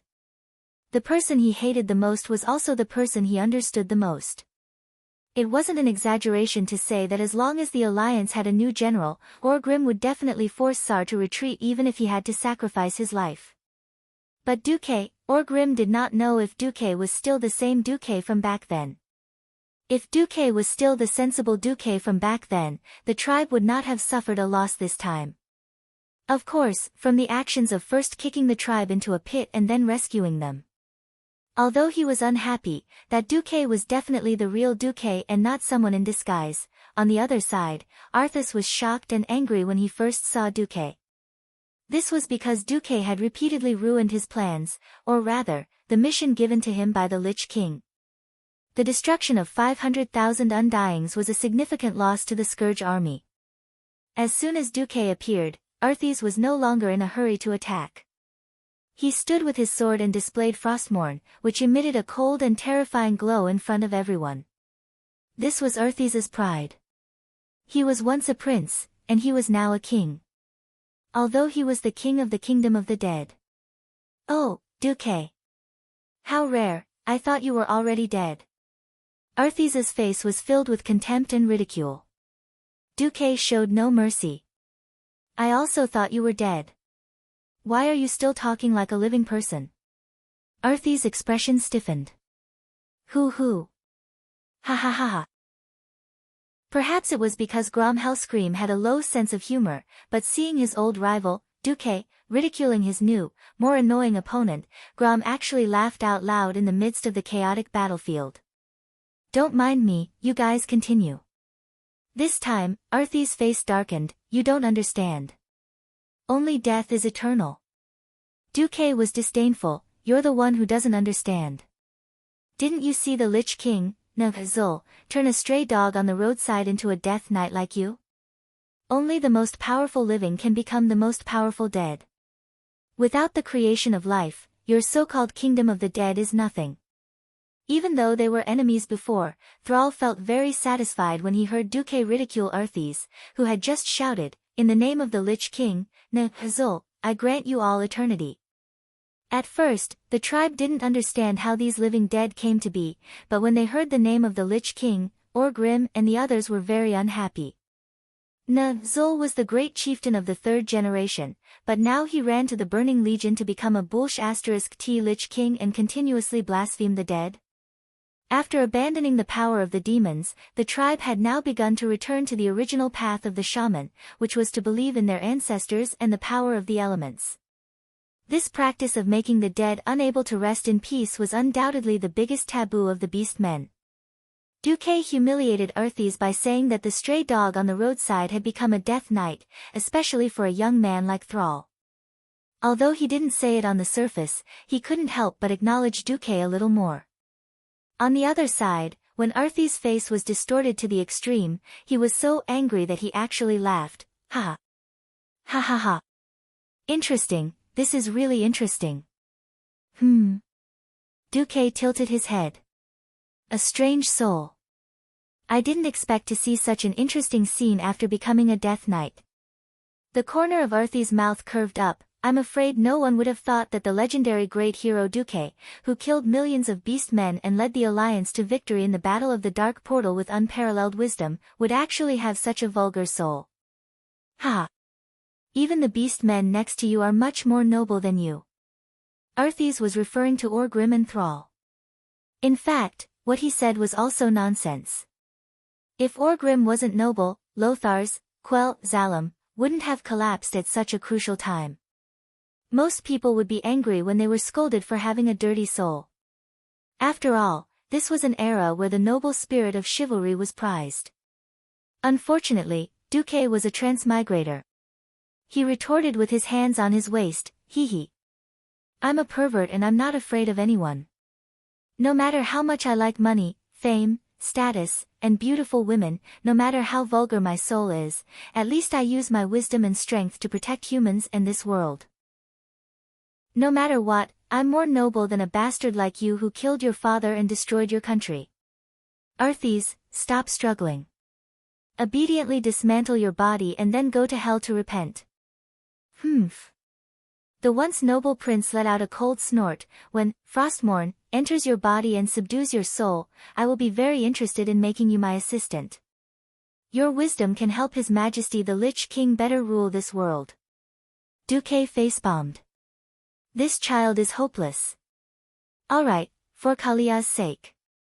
After I kill you, I will properly burn your body and let you rest in peace. Sister Kalia is still alive. Arthesa's eyebrows jumped. Yes. After you killed your father, Kalia had to just announce that she was the Queen of Lordaeron. Duque took a step forward. Unknowingly, his aura became shocking. Why did he have to argue with Arthes? It was very simple. Only Arthes, whose soul had fallen to the extreme, could truly unleash the power of Frostmourne.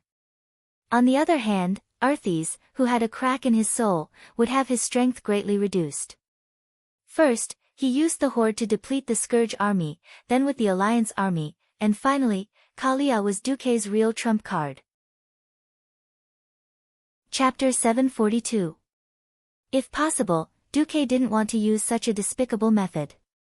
It was a tragedy that Arthas had fallen from a great prince to a death knight, but unfortunately, Duque, who had been blasted into the void, couldn't stop him in time. However, just because he made a mistake once didn't mean he could make a mistake again. Arthas was already dead, walking further and further down the path of evil. If this continued, it was only a matter of time before he became the second Lich King. If they didn't stop Arthes, then the tragedy of history would repeat itself. He thought about the eastern and western plague lands that occupied 1/3 of the Rotterdam continent in the future. That place was a vast and boundless land of despair that spanned thousands of miles. The earth was corroded, and the plants were withering and mutating. The ground was filled with terrifying undead creatures and infected mutated animals. Duque could still remember the deers that were covered in abscesses wailing in despair, and the squirrels that had turned into hideous monsters. Perhaps it could be said that the mastermind behind the spread of all this was the crazy Kel Thuzad, the Lich King Zul, who was tamed by Kil Jaden. However, without Arthas, the main culprit, carrying the flag, the Scourge army would not be able to do this. In the original history, after the destruction of the Rotterdam city, many resistance organizations emerged in the territory of the Rotterdam Kingdom. In addition to the Silver Hand Knights, which was disbanded by Arthas before he fell, and the most famous Scarlet Crusade and Silver Dawn, there were actually many other organizations. For example, the Northern Army of Lordaeron, which was later led by Marshal Garithus, and the Andoral Garrison Army, Darrowshire Garrison Army, Hearth Valley Garrison Army, and other local armies of Lordaeron. There were also various civil resistance organizations. These organizations had effectively restrained or hindered the advance of the Scourge. However, when King Dylan led his fleet to rescue the people of Lordaeron, he was shocked to discover that the entire land of Lordaeron was filled with undead. Why? It was because most of the rebel groups had been destroyed.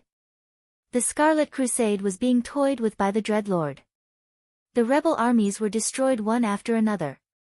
Arthes alone had killed his teacher, Uther, and one of the 5 Silver Sages, Gavin Rad, back in the original timeline. In total, there are, the leader of Lordaeron's Scourge Resistance Organization, the Justice Guard, Marcus Halak, the leader of the Circle of Holy Light, the Lordaeron Calamity Resistance Organization. The leader of the Ultimate Force of the Lordaeron Cataclysm Resistance Organization, Daglan. That was just within the borders of Lordaeron. Other than Lordaeron, Arthas, who was unstoppable by anyone, led the Calamity Army to sweep across the entire Lordaeron continent. Many important figures died under Frostmourne's sword, Dalajan Kirin Tor Antonidas, Elf Ranger General Sylvanas, Sun King Anastrian. More than 10 million people had died directly or indirectly at Arthas' hands. Now that the apocalyptic drama of the Scourge army had begun, the avalanche effect had begun. The easiest way to prevent the greatest tragedy in the history of Azeroth was to kill Arthas. This was definitely not easy. Duque did not have the strength to destroy a planet in one move or the strength to destroy a universe in 2 moves. All he could do was gamble everything he had as a transmigrator. Feeling sorry for Kalia, Duque still put his cards on the table. Sure enough, for the first time, Arthes's face, which seemed as if she didn't care about anything, showed some emotion. No. You lied to me, Korea died 13 years ago. Yes. In order to escape the shame of her fiancé being Nethario, the wing of death, and in order not to be imprisoned in the palace and waste her youth, she begged me to let her fake her death. Duque spoke almost word by word. At the same time, he raised his hand, and a magic mirror appeared in Duque's hand. The interference of the canopy of undead made it impossible to send a magic message. This was not important. With the system elf, Duque could perfectly copy the communication image that Kalia had sent to all parts of Lordaeron before she teleported away. I am Kalia Menethil, I did not die 13 years ago, I regret to tell you a sad news. My brother, Arthas Menethil, has been persecuted by the Dread Lord and the evil Lich of the Cursed God. He has become a Death Knight and lost his humanity. He killed my father, His Majesty Terenas. In the name of the Menethil royal family, I, Kalia Menethil, officially inherit the throne of Lordaeron and become the queen. Kalia's tone had changed slightly, and her youthful appearance had been stripped away. Even though Kalia had changed quite a bit, Arthes was still able to recognize her elder sister immediately due to the connection between their bloodlines. Sister. His mouth twitched for a while. Arthas, the most terrifying man of this era, who had gone from the brightest to the darkest, suddenly cried like a child. The undead did not have tears. It was just a hollow, dry howl. In the next moment, just when everyone thought that Duque had taken care of such a terrifying enemy with just his mouth, frost suddenly fell from the sky. Frost in June was never a good thing. Suddenly, an incomparably huge will descended. It was hard to describe this feeling of terror. At that moment, it was as if there were thousands of lives, letting out the most desperate wails before they died at the same time. At that moment, it was as if there were billions of creatures being tortured by demons. Their skin was torn off, their flesh was peeled off, and their organs were dug out. They screamed as their bodies were burned by the flames. Finally, even their souls were thrown into purgatory to suffer for 10,000 years. Whether it was humans, orcs, or elves, every creature could not help but hold their breath. Their chests felt as if they were being crushed by a huge rock, and they could no longer expand their lungs. It was an oppressive feeling of despair. At this moment, everyone finally realized that there was a terrifying existence behind this Death Knight who was getting stronger and stronger. It was watching and directing everything. Duque. An old and evil voice echoed in everyone's mind, Duke Marcus. The voice was like thunder, causing everyone's brains to buzz. Oh. Zul. How have you been recently? Duque was not affected at all. Oh. I forgot. After you were tortured to death by Jaden, you have become a toy that can only stay in ice. You have no body. As soon as these words came out, everyone was petrified. Duque is too powerful. We can't even breathe, and Duque still has the leisure to tease such a terrifying Lich King. How big is Duque's heart? Or, how strong is Duque? How can he not have the slightest fear in the face of such an existence? Chapter 743. The Beast Men might not understand why their legendary shaman had become a Lich King. In fact, the humans did not understand either. Zul had been hiding in the frozen continent of Northrend for many years. Then, after a long period of preparation, he revealed the shocking news of Arthes killing his father and massacring an entire city. Everyone did not know, but that did not mean that Duque did not know. Moreover, as the person who had personally overturned Zul in the magic mirror 10 years ago, Duque definitely had the right to speak more than anyone else in the alliance. Since there were too many things that could not be verified, Duke might as well use what he knew as a transmigrator to present the final version in front of everyone. The leader was angry. Oh, no, it was the dirty demon king who was angry. Zul was ridiculed and flew into a rage. A huge black gas in the air turned into a huge tornado, violently blasting towards Duque. However, Duque did not move, as if he was dumbfounded in place. he even made a gesture to stop Mograine from making a move. The black tornado fell, and then, there was no then. Seeing the tornado suddenly disappear, both the leaders of the Alliance and the Horde were stunned. Instead, Duque chuckled and said, "Ha! Ha ha ha ha! Zul, you are really regressing. Oh, sorry, I forgot that you are already dead. If you can really kill me easily in Northrend, then I will not resist. I will just surrender. As long as I can withstand your mental attack, you cannot do anything to me at all. You. If Zul still had lungs, they would definitely explode. In the end, you are just a soul being played by Kill Jaden, a mere pawn with experimental significance. So what if you use the scourge to sweep the entire continent? So what if you do as Kill Jaden said and summon that descend to Azeroth? When that time comes, you will also lose your value. I don't need to say what happens to the poor guy abandoned by the Burning Legion, right? Ha ha ha. At this moment, Zul was shocked. He was truly shocked. He did not understand how Duque knew about this task that Kill Jaden had personally given him. Yes. That's right. Using the undead to destroy the world was just a pretense to scare outsiders. As long as there were enough dragon aspects in this world, humans, a race with low combat power, would not be able to do anything to this world even if they all became immortals. Kill Jaden's real purpose was naturally for Zul to find a way to open a portal and summon the other commander of the Burning Legion, Archimonde, to the world of Azeroth. However, Duke revealed the deepest secret in his heart and his greatest fear. Zul had always been worried about whether he would be abandoned by Kill Jaden after he was no longer of any value to Zul.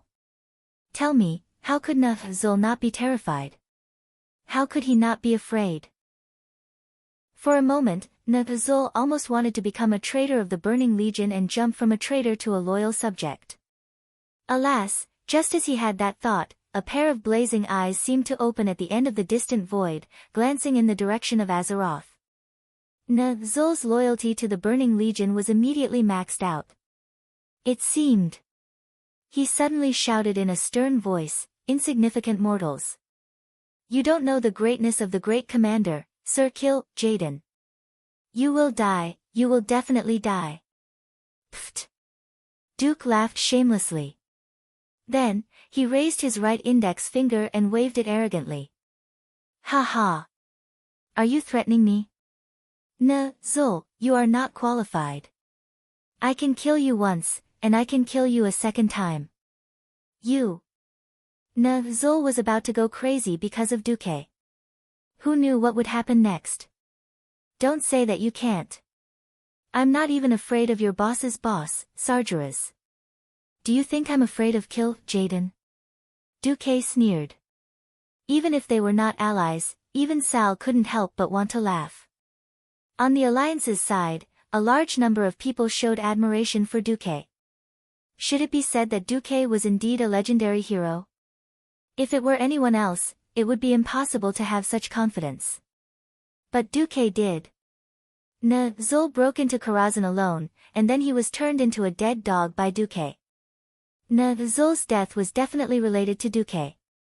And Sargeras was beaten into the abyss, and Duque was definitely the culprit.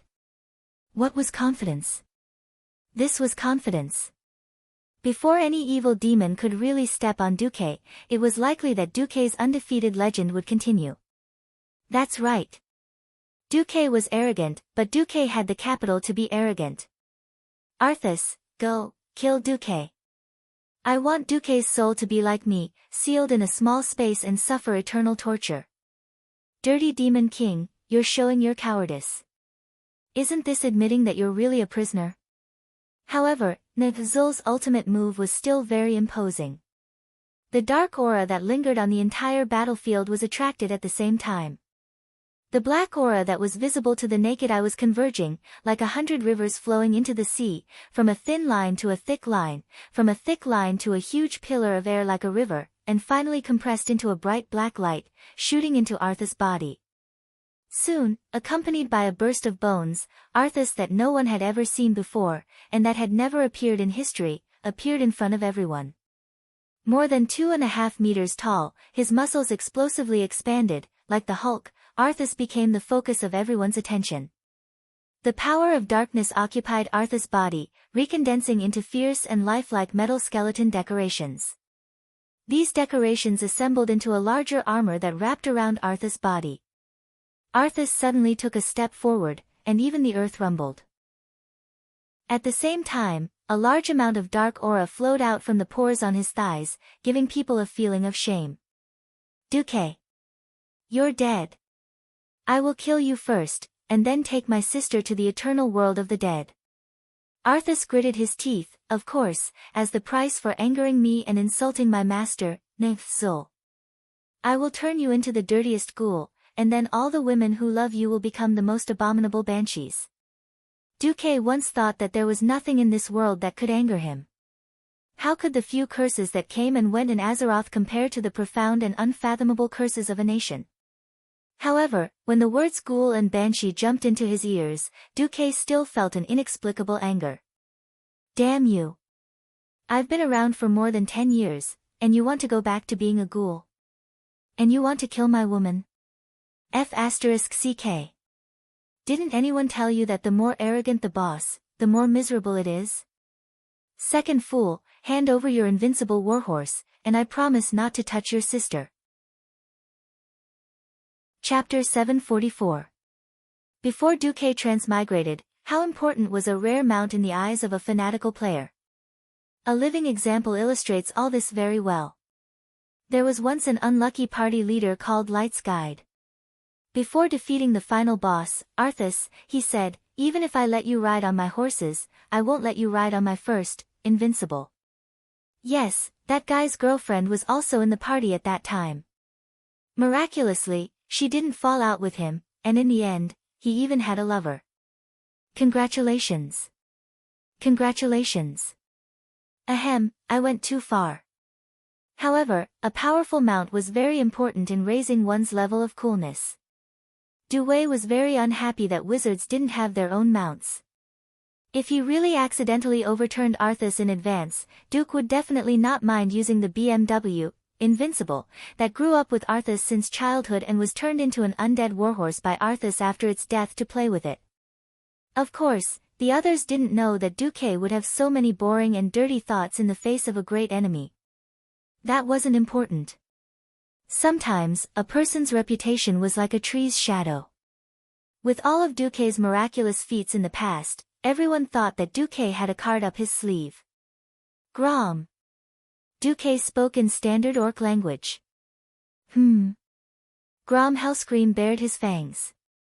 A human, an enemy of the orcs, could speak orc language so fluently. Grom couldn't get used to it no matter what. I heard that the Hellscream family is the best at killing Gorons. What about this mini Goron? Duque curled his lips and sneered at Arthas. Goron? He's only an ogre. He's not qualified to be a Goron.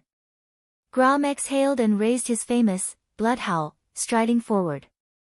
Wait. Thrall wanted to warn Grom, but found that Orgrim had stopped him. No matter how he thought about it, in this dangerous temporary alliance, the first to attack the enemy would be at a disadvantage. No. Thrall. Orgrim spoke in the ancient orc shaman language. Even though it wasn't fluent, Thrall could understand it, and Duque probably didn't. Duque may be a bastard, but he's a capable man. Didn't you notice that Duque was the first to make his move? He just spouted a bunch of nonsense. No, if you look closely, Arthas might seem very strong now, but in reality, he's not even as strong as he was before. Sal's heroic rectangular face froze, and then he understood. That's right. In terms of pure strength alone, Arthas was extremely terrifying. He was already so terrifying that people wouldn't be able to stand steadily in front of him. However, Duque's words had clearly shaken Arthas' will and soul. Orgrim was right, Arthas was even more terrifying. Although Arthas wasn't as powerful as she was now, she still had the potential to grow infinitely. Why were the four of them able to hold on for so long in the face of a monster wielding a super demonic sword? Even if they didn't want to admit it, they had to admit that Arthas was using them as sparring partners. In the beginning, let alone the 4 Horde heroes, even a few Kiliarchs could hurt Arthas. However, this mysterious Death Knight only used the scarlet halo around his body and sacrificed the servants he summoned to continuously recover his injured body parts and his strength. Following that, Arthas went from being unable to withstand the siege of the 4 heroes like a sandbag in the beginning, to occasionally defending later, and now to being able to fight back. Arthas' combat skills were growing at a speed visible to the naked eye. This was like a sponge absorbing water, absorbing the opponent's combat skills to speed up his own growth. This made Thrall and the others even more frightened. Now, Arthas' strength had increased. Even if it gave people the feeling of looking up to a tall mountain, a mountain was just that big. If there were enough people, there was still hope of flattening the entire mountain. Sal didn't know why he could do this when he mentioned Kalia. In any case, Duke displayed an unconventional method that really opened the young Sal's eyes. The Horde's most valiant warrior, Grom Hellscream, was the first to rush forward. It was a beautiful jump slash as always. The crouch that shook the earth, the jump path that defied common sense, was still shocking no matter how many times one saw it. As the commander of an army, Mograine rarely fought Grom directly. However, every time he did, Mograine would guard against Grom trying to decapitate him. After all, Mograine had personally seen the crazy Grom cut down a dwarf steam tank with one jump slash. The power of this attack was definitely not small. Arthas raised his sword to block it. He did manage to block it, but the huge force from Bloodhowl was something even his strengthened muscles couldn't withstand. Arthas' massive body could clearly be seen sinking into the ground, and the soil beneath her feet immediately sank in. It couldn't be considered a success. Grom immediately used the rebound force to engage in a fierce battle with Arthas. Go, Mograine, Abendis. There's no need to worry about the orcs. As long as we don't do anything sneaky, the orcs definitely won't attack us first. I even strongly recommend that you use Holy Flash on the orc heroes and give them blessings.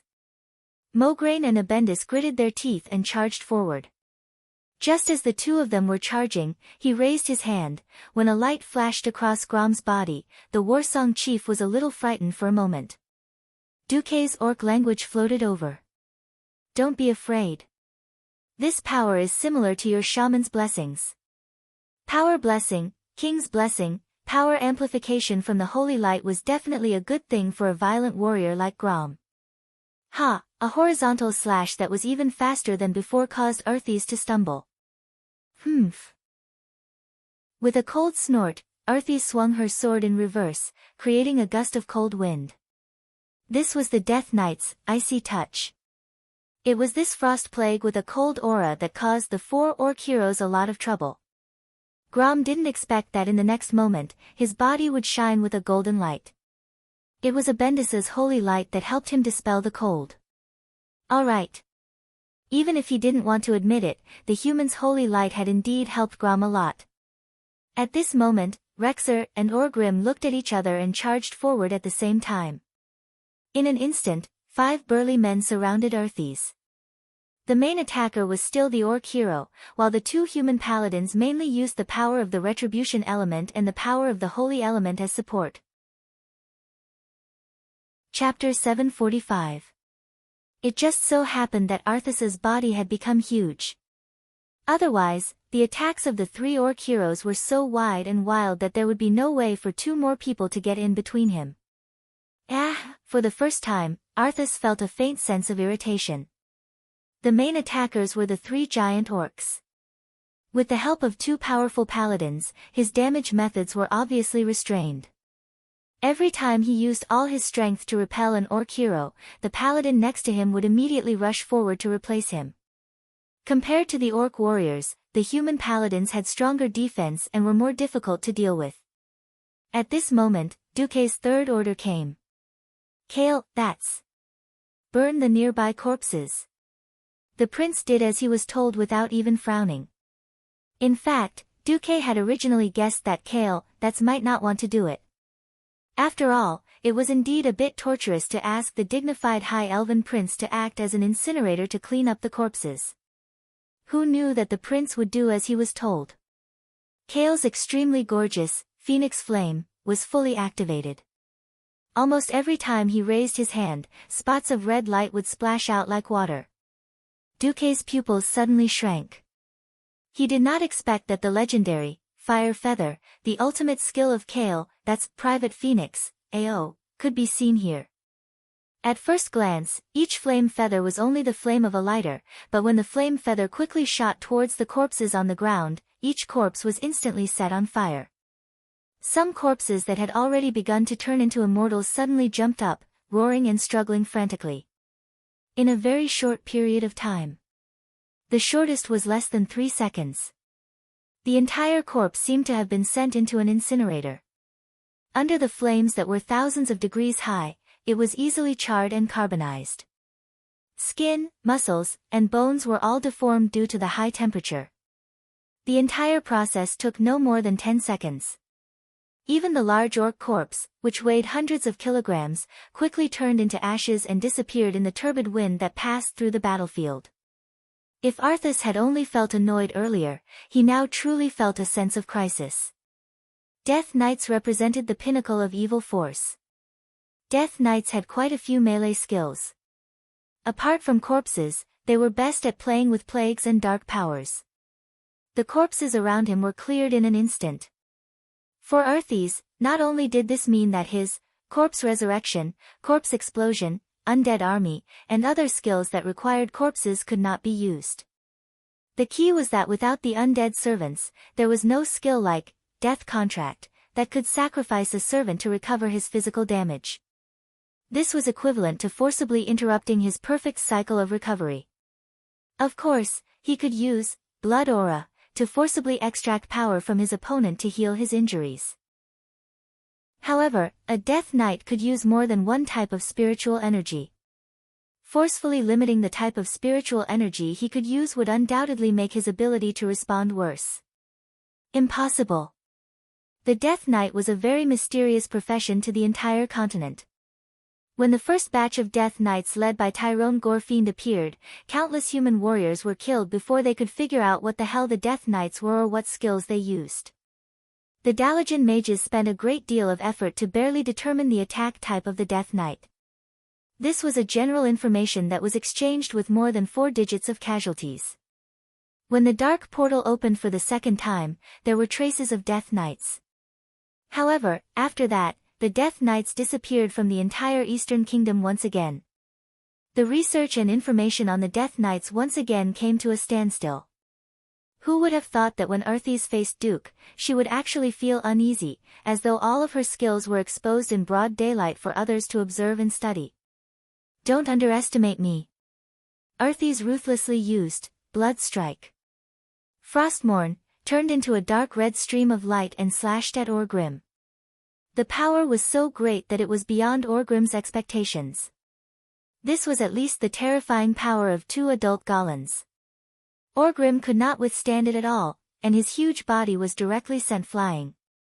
The rune greatsword's momentum did not decrease at all, and it continued to slash at Rexer. Rexer did not have a powerful weapon that could withstand the magic device, Frostmourne. As a last resort, he could only whistle and let his porcupine battle pet, Hover, take the hit. In his heart, he was already mentally prepared to sacrifice Hover. However, it was not that simple. The porcupine was instantly cut in half, and under Arthas' violent power, the momentum of the sword did not decrease. Instead, it increased, and it slashed at Rexer at an even faster speed. Not good. At this moment, even Sar, who was holding the line at the back, felt his hair stand on end. Seeing that Rexer was about to die, who would have thought that at the critical moment, Mograine would dash forward and use his greatsword to block Arthas' attack. Clang! Mograine's epic greatsword shattered. If not for the paladin's divine shield saving his life, perhaps the first sacrifice would have been made. Rexer spoke the broken common language that he had learned from the prison guards in the past, and with great difficulty, he said, "Thank you." This was not the end. Arthas used his back to take a heavy slash from Grom, and suddenly raised his palm. It was one of the Death Knight's signature skills, Death's Grasp. No one would have thought that Arthas's target was actually Kale, who seemed to be extremely safe, 80 yards away. Feeling the evil power quickly gathering around him, Kale's face turned green.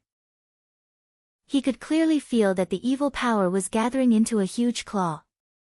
If he did not do anything, he would very likely be forcefully pulled in front of Arthas in the next second. It would be terrible for a mage to be closed in by a close combat professional. At first, he wanted to use Flash, but it did not work. He switched to Ice Barrier to save his life, but it still failed. Arthas' unparalleled evil power had completely expelled the ice, fire, and arcane elements from Kale's body in an instant. This was undoubtedly the suppression of a higher level of mysterious power against a lower level of power. The Elven Prince, who had no idea what Arthas had up his sleeves, was so shocked that the back of his mage robe was soaked in cold sweat. At this moment, Duque made his move. Kale was shocked to find that an Elven Prince that looked exactly like him had appeared in front of him. In the blink of an eye, the replica Elven Prince was grabbed by the huge black hand, leaving behind the real one, who was so scared that he almost peed his pants in a daze. Huh? Arthas did not understand what had happened. The Elven Prince that he had captured exploded. Bang! There was a loud explosion. Fool's head and face were covered in dust from the explosion. At this moment, everyone could see that what he had pulled over was a mage's living bomb. Duque patted the prince's shoulder, who was still in shock, and said seriously, "Explosions are art." Chapter 746. Duque's spell did not deal much damage, not even as much as a swing from Grom's axe. What a slap in the face. Arthas had plotted and finally found a chance to kill off one of the enemy mages. Not only was he stopped, he even pulled a bomb over. Even though he no longer cared about his appearance after becoming a Death Knight, he still lost face when his face was charred black. Arthas felt wronged. He immediately roared. It seemed like he only roared because his throat was itchy. Only Duque, with the special vision of the system elf, could see the faint green light. Damn, is this idiot releasing the plague? Dispel. Actually, even without Duque's order, the two holy knights were already doing it. The holy light chased away the hidden plague on the orc hero, but it could not get rid of the plague bacteria in the air. At this time, Duque made his move again. An ice tornado with a diameter of tens of meters rose up in an instant. The ice tornado itself did not have much lethality, but everyone could feel that the surrounding air had cleared up. There was no longer the thick stench of blood on the battlefield, as if one was swimming in blood plasma. There was also no longer the faint nauseating stench of plague dust that was spreading. All that was left in the air was the refreshing holy light aura that the two holy knights exuded. Now, even an idiot knew that Arthas's move had been countered by Duque once again. Orgrim wiped the blood from the corner of his mouth and said in the ancient shaman language, "Guile, watch carefully. Watch how Duque pushes his prey into the abyss step by step. This method of killing the prey with the least cost is something you must learn to become a qualified leader." Thrall's pupils shrank. That's right. It did not matter if the Horde would still fight against the Alliance after this battle. The only thing they could be sure of was that the Horde was no longer the large horde that seemed to have an endless supply of soldiers. The orcs were indeed a powerful and brave race, but they only had a little over 100,000 orcs. If they fought another 2 battles of this level, they would all be wiped out.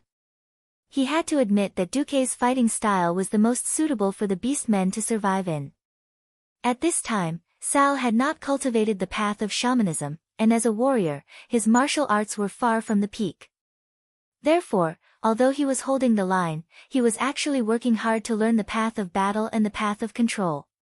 On the other side, after the Elven Prince began to use accurate magic to support the few vanguards, Arthas finally fell into a difficult situation.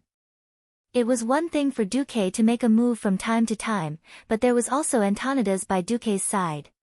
Even if this chairman Kirin Tor was old, a Breaking Dawn mage was still a Breaking Dawn mage. He represented the highest battle power in the mortal world, so how could he be ignored? For a moment, Arthis was extremely hesitant. She didn't know if she should play that card. Right at this moment, Duque said leisurely, "Have you locked onto it?" "Got it." Antonidas raised his white beard, exuding the aura of a Breaking Dawn wizard. "Then I'll have to trouble you, master." Duque bowed. "For the Alliance." As soon as he finished speaking, Antonidas used Flash, and crossed a distance of 200 meters, suddenly appearing in the middle of a large group of zombies and ghouls. If it were a mortal, it would be courting death. For a powerhouse of his level, this was the stage where he could use magic wantonly. An ordinary wizard's Frost Nova could only cover a distance of a few meters. Antonidas' Frost Nova, on the other hand, was like throwing a 10,000-ton boulder into a wide, calm lake. What it raised was an exaggerated ice storm wave that was at least 15 meters high. Whoosh! Within a radius of 100 meters, regardless of whether it was the weak zombies, skeleton soldiers, ghouls, or the stronger cave demons and gargoyles, or even the semi-spiritual banshees, they were all turned into solid ice sculptures by this ultimate move of Antonidas. Whoosh! An ice storm blew. In the violent cold wind, the Breaking Dawn mage's robes fluttered in the wind, making a loud sound. The ice sculptures a moment ago shattered into ice shards in the next moment and were blown away by the strong wind. Then, a huge winged creature that didn't exist in the first place was blasted out of thin air. It was a humanoid creature that was more than 5 meters tall, with a pair of huge purplish-blue bat wings. It was wearing a blue armor with silver edges. Seeing the curved goat horns on its head, a shocking name popped into everyone's mind, Dreadlord. In the Burning Legion's endless expansion, conquest, and destruction, many races had joined the Burning Legion, and the Dreadlord race was one of the best. These horned creatures were not any weaker than Eridar's elite warriors. After tens of thousands of years, they had completely integrated into the Burning Legion and played the role of high-ranking commanders in the entire Legion. This Dreadlord seemed to be surprised that he was blasted out. Then, with a sinister smile, he placed his left hand on his chest and gave Antonidas a noble greeting, "Greetings, human powerhouse. I am the Dreadlord Khazranadir. May I have the honor of hearing your name?" He was so polite that people could not help but associate this ugly Dreadlord with those nobles' butlers. Antonidas coldly snorted, "You will know my name before you die." After saying that, he waved his wand and a shocking wave of ice instantly swept towards the Dreadlord. In the next second, one human and one demon, the two of them began a chase. In the blink of an eye, no one knew where the two of them had gone. At this moment, Duque finally strode into the battlefield as if he was strolling in his own backyard. "Yo! Arthas! I'll give you one last chance. If you can still beg for reinforcements from your Lich King master, then hurry up. Otherwise, when I start, you won't have a chance anymore." That was absolute confidence. And absolute arrogance. Beside them, hundreds of thousands of soldiers were fighting fiercely. Every moment, every minute, every second, there were lives being lost, and then they were being devoured by the power of the canopy of undead. A moment ago, they were brothers, a moment later, they were enemies. It was clearly such a chaotic and disorderly battle situation. But when it came to Duque, it felt as if nothing in the world could escape Duque's calculations, and everything would fall into his hands. Sal tightly gripped the steel axe in his right hand, his left hand clenched into a fist. His surroundings were covered in frost, and in this cold atmosphere, Sal found himself sweating. It turned out that this was the Duke Marcus who single-handedly reversed the war by destroying 1 million beastmen and destroying 1 million beastmen. Chapter 747. Snowballing was a great skill to learn. Just like how the world's tycoons played with money before Duque traveled to this world, some things would develop on their own even if they didn't want to. Of course, Duque could choose not to fight Arthas here and go back to recruit soldiers. A month later, it wouldn't be a problem for him to summon an army of 300,000. But by then, Arthas might have already built up enough power to drag tens of millions of zombies all over the Lordaeron continent. Quantitative change could easily lead to qualitative change. When Arthas had more immortals, a lot of black technology that should have appeared in history would naturally be born. For example, the super monsters that were as tall as 3 people and made from dozens of corpses, the Abomination. The Abomination had thick legs and round arms. Its mountain-like body was even bigger than the dwarf's steam tank. And because it was a collection of multiple human corpses, its life that was constructed from negative energy was also a composite life form. If the lives of all the immortals on its body were not reduced to 0, it would be impossible to destroy this monster. Therefore, the Scourge army's snowballing ability was much stronger than the Alliance and the Horde. Duque knew very well how disgusting the Scourge army was. Whether it was a Lich or a Death Knight, as long as their souls weren't destroyed, they could be resurrected. But it didn't matter. As long as he killed Arthas once, he could plant the shadow of failure in the fool's heart. Just like what Duque did to Orgrim. In this way, every time Arthas fought against Duque, he would become less and less confident. Even if his strength kept increasing, he couldn't escape the curse of Duque is undefeatable. That was why Duque had to fight Arthas even though he didn't have enough people around him. Duque entered the arena with an invincible arrogance.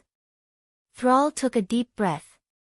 He wanted to open his eyes wide and see if the rumors were deceiving his ears, or if Duque was about to shine brightly and blinded his eyes. Duque didn't say he wanted to fight one-on-one, so the other vanguards naturally wouldn't back down. In fact, if Duque didn't enter the arena, their situation would only get worse. The one who had the deepest impression of this was Rexer.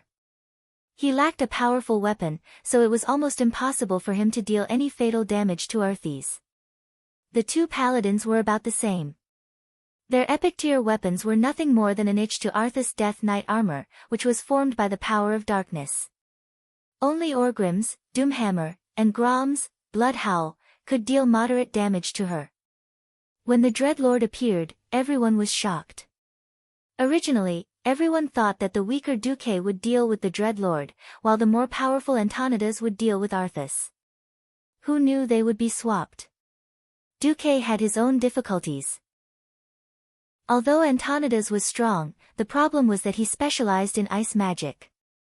Against a Death Knight that was proficient in the ice element, he wouldn't be able to gain an advantage. In a sense, even the Elven Prince was more useful than Antonidas against Arthas. Duque left Kael, that's behind. Alright, now that they had cut off the strongest Death Knight's external help, and also cut off his life and energy recovery cycle, did this mean that they could get rid of Arthas? No. Arthas, who had gathered incalculable power of darkness, was still at the peak of the unreachable cliff in everyone's eyes. To be honest, if Duque couldn't come up with an effective plan, even Orgrim wanted to retreat. No matter what, this cross-faction alliance was still too fragile. At this moment, Duque made his move. The moment he made his move, Kael, was shocked. The High Elves thought of themselves as the ancestors of human magic. Even if they didn't say it out loud, they always thought that they were the ancestors of magic, and that their magic was the strongest.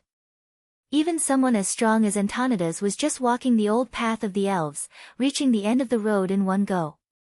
It was obvious that Duque had taken a completely different path from the traditional magic field. He wasn't a native, and after seeing the prosperous world, he didn't have the concentration to focus on one thing. He couldn't be as proficient in arcane magic as Ronan, and he couldn't play with ice magic like Antonidas and Jaina. But Duque had something that all the mages in this world didn't have, the system elf. This meant that if Duque wanted to play something, to be able to do what others couldn't, it would all depend on this. Countless portals that looked like portals suddenly bloomed in the space around and above Duque. Anyone who wasn't a mage would think that these were real. Only Kael, immediately sensed the strange aura on these so-called portals that didn't have spatial fluctuations. In the next moment, countless figures stepped out of the portal, each of them holding a dazzling weapon in their hands. They suddenly appeared in the empty sky and land. Unsheathed swords, sturdy hammers, exquisite staffs, bright knives, every weapon had unique shiny decorations. Not only that, but they also constantly emitted magic fluctuations that couldn't be hidden. It was obvious that they weren't ordinary weapons. They could only be high-level weapons. It was very likely that most of them were epic weapons. No. There was no need for that. They were all epic weapons. Massacre Sword, Titan's Blade, Warmonger, these people wielding all sorts of epic melee weapons seemed to be heroic spirits, but they were all fakes. More than 100 fake heroic spirits formed a huge circular defense line, killing all the Undying that attempted to rush within 100 meters of Arthas. At the same time, countless elven archers appeared in the sky. Although they all had different hairstyles and appearances, and outsiders could easily have facial blindness when they looked at the elves, Kale, that's felt dizzy when he saw them. Damn, where did so many Aurelia and Sasha come from? Duque, why did you create so many copies of your own women? The second batch that came out were also illusions that Duque made with the system elf. The people were illusions, and the weapons in his hands were naturally illusions as well, but they looked so real. Loangaru, Heartbreaker Bow, Heartstriker, Huhuran Thorn, Dragon's Breath Cannon, the moment they appeared, they immediately stood in the air and used the long-range weapons in their hands to attack Arthas. The third batch was the trump card. 1 Jaina, 2 Jainas, many Jainas. The illusion of Jaina, wearing robes of 7 different colors, red, orange, yellow, green, cyan, blue, and purple, all held staffs and bombarded Arthas with magic. No, Second Fool was going crazy. Chapter 748. Duque had never thought of himself as a good person, let alone a saint. There was no way he could reconcile with Arthas, who was already a dead man. Since he had already offended her to death, then, might as well step on her a few more times. If this was the original history, Duque might have been worried about creating a bunch of Jainas and accidentally hurting the passerby Kale, that's heart. After all, the historical Kai Z seemed to have had a bit of an affair with Jaina in the Dalajan. Now there was no such worry. Jaina was sold by her father to Karazhan when she was still a minor. She was a good girl with Duque until Karazhan was sent flying into the void. Jaina spent most of this year in Stormwind City, rebuilding the Stormwind City Royal Magic Academy under the name of Duque's fiancé. She had no chance to interact with Kai Z at all. According to Elogia, there was one time when Arthas did not give up and wanted to come to Stormwind City for a state visit. Jaina directly announced that she would return to Duque's territory in the East Elven Forest to train during that period of time. Whether it was to avoid suspicion or to really not care about Arthas, either way, she wanted Second Fool to give up. Ah! The once spoiled childhood sweetheart originally had the chance to be a KFC in heaven and a pig on earth, but just like that, Boss Delin broke them up. Coupled with the identity of Duke Marcus's fiancé, no one could say anything wrong. Second Fool was tragic just like that. It was said that before he fell, he had been a single dog. This Second Fool did not have sex with so many maids in the palace and insisted on being a single dog. Duque would not take the blame for this. Anyway, when Duque's illusory Rainbow Jaina team appeared, the Beastmen were dumbfounded. Then, on the Alliance's side, the 3 generals showed subtle expressions. Kale, that's pretended not to see. Mograine and Abendus rolled their eyes. Then, they looked at each other. They were actually worried. Even a blind man could feel that their queen's unexposed but incomparably clear feelings for Duque. The problem was, Jaina Proudmoore was Duque's fiancée. To put it bluntly, now that Duque had used his rumored fiancé and his 2 legitimate lovers as illusions to fool around with, the 2 bosses of the Scarlet Cross could do nothing about it. Naturally, Arthas was the one with the greatest reaction. If Duque had brought out a more mature version of Jaina, it might not have provoked Arthas so much. However, Duque had not seen Jaina for 10 years. Both he and the system elf could only simulate the lowly from back then. Well, actually, he could simulate up to 16 years old, but who was Duque? My honest and reliable husband, slapping faces and trampling on people, ruffian do if I want to provoke you, of course I'll use whatever works. So, what dumbass saw was the pure and beautiful Jaina Proudmoore that had been buried deep in his heart for many years, the girl he dreamed of every night. Fireball, flame explosion, frost arrow. The sound of a slightly childish girl's voice was nothing special, but when it entered Arthas' ears, it became a demonic sound that tore his soul apart. It was not hypnosis, but it was better than hypnosis. It was even more shocking than mind blast. Because it had nothing to do with magic and was purely psychological warfare, Arthas found it difficult to resist. As the saying goes, Taoists have their hearts, saints have their holy will, and demons have their demonic thoughts. The purest fanatical faith had the most powerful holy light. On the contrary, only the ultimate depravity could cultivate the most perfect Lich King carrier. For Zul, Arthas, who had fallen from a noble and pure paladin to a death knight, was his most ideal reincarnation tool. Whether it was him or Kel Thuzad, they were constantly tempting Arthas' soul to fall in the darkest direction. Originally, they were very successful. As long as Arthas became the strongest death knight who did not recognize anyone and only knew how to kill, Zul could carry out his ultimate plot. Now, Arthas' state of mind had undoubtedly been completely broken by Duque. The Lich King used death, plague, and frost as his signature, and the most taboo was human nature. At this moment, Arthas' heart was filled with hatred and anger. If Arthas' goal was to become a high-grade demon in the Burning Legion, this was not bad. To develop into a Lich King, it was a bit of a fork. This reflected on Arthas' body at this moment. The dark power that he could contain did not increase, but instead decreased, and there were signs of his power going berserk. Arthas' arms suddenly swelled, and with a violent sweep, he swept away Orgrim who was in front of him. He suddenly stepped on the gravel and rushed forward 3 steps, each step actually covering 5 meters. In the eyes of others, this was already at the level of a triple jump. Die for me, another thunderous roar, and they, Death's grasp, directly pulled Duque over. Ah! Someone screamed. Someone frowned. Someone was watching the show. Duque could even create illusions of others, how could he be caught so easily? Sigh. What a bad memory. Duque, who was 30 meters away, mocked in disdain. As expected, another living bomb. Boom! With an earth-shattering explosion, Arthas' entire body was blown away. This time, it was not a low-level one like the last time. This was a flame blast that Duque had held back for a long time, stacked with a total of 108 radiant moon wizards. The terrifying power of the fire element was compressed into the size of a fist, and he stuffed it into the flaming figure of the living bomb. After being pulled over by the dark power, all the compressed fire element was instantly released, and it suddenly burst forth with terrifying destructive power that was comparable to a bombardment from a heavy cannon. Orgrim and the other beastmen were dumbfounded.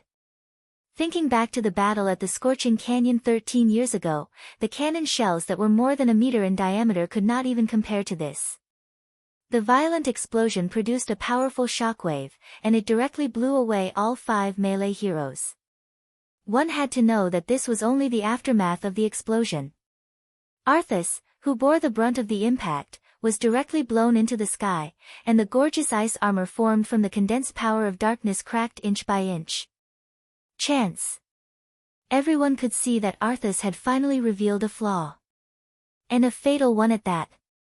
Without waiting for Arthas to lose control of his body and fall again, Rexer threw away the axe in his hand, and his hands formed a nest, making a posture to help his teammate jump.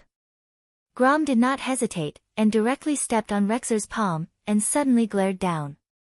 Ha! A green figure suddenly broke through the chaotic smoke, and directly charged into the clouds. When it reached the highest point, it nimbly somersaulted forward, and Grom Hellscream tightly gripped the blood howl in his hand, and ignited the anger that had accumulated in his body. Accompanied by a wild, sky-shaking roar, he swung out a red light that split the sky. Chapter 749.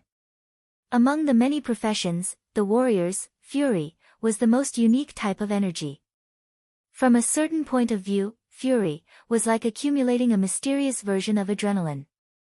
The more fury one had, the more their attack speed, strength, and agility would be increased. The most direct manifestation of this was the ability to use all sorts of unimaginable skills that surpassed the limits of the human body. For example, with a leap slash, one could jump more than 10 meters in a single leap.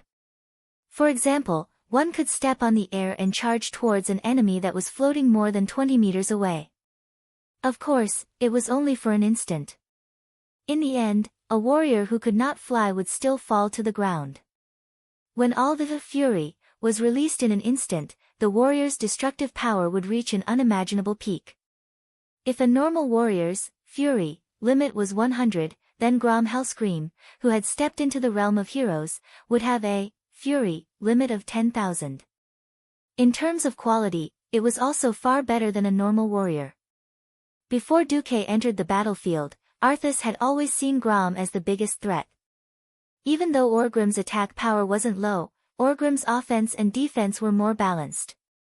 He didn't have Grom's terrifying destructive power. Now that Grom Hellscream was coming at him with all his might, Arthas hurriedly summoned what little dark energy he had and tried to place Frostmourne between him and Grom. At that moment, the Rainbow Jaina abruptly abandoned the staff in her hand. Holding a court staff with complicated and gorgeous decorations, she pounced on Arthas, who was in mid-air and had nowhere to go. Then, she swung the staff at Arthas. Bystanders might not be able to comprehend how a seemingly weak strike from a stick could stop Arthas's movements. Only the most knowledgeable High Elf Prince, Kael, Bats, knew what was going on. The staff represented the dignity of the royal family. When a member of the royal family made a huge mistake, they couldn't use a normal staff to punish them. They could only use a specialized staff. This represented the dignity of the royal family, and also represented Arthas's childhood trauma, because he had been severely beaten with a staff when he was young. Duque's lips curled into a cold smile.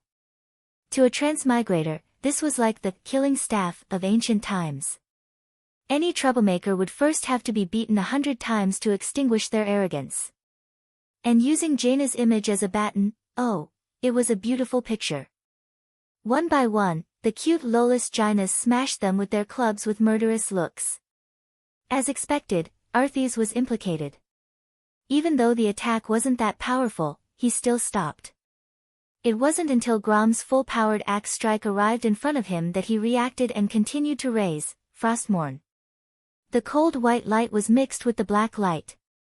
It was not dazzling, but it had a kind of evil and demonic aura.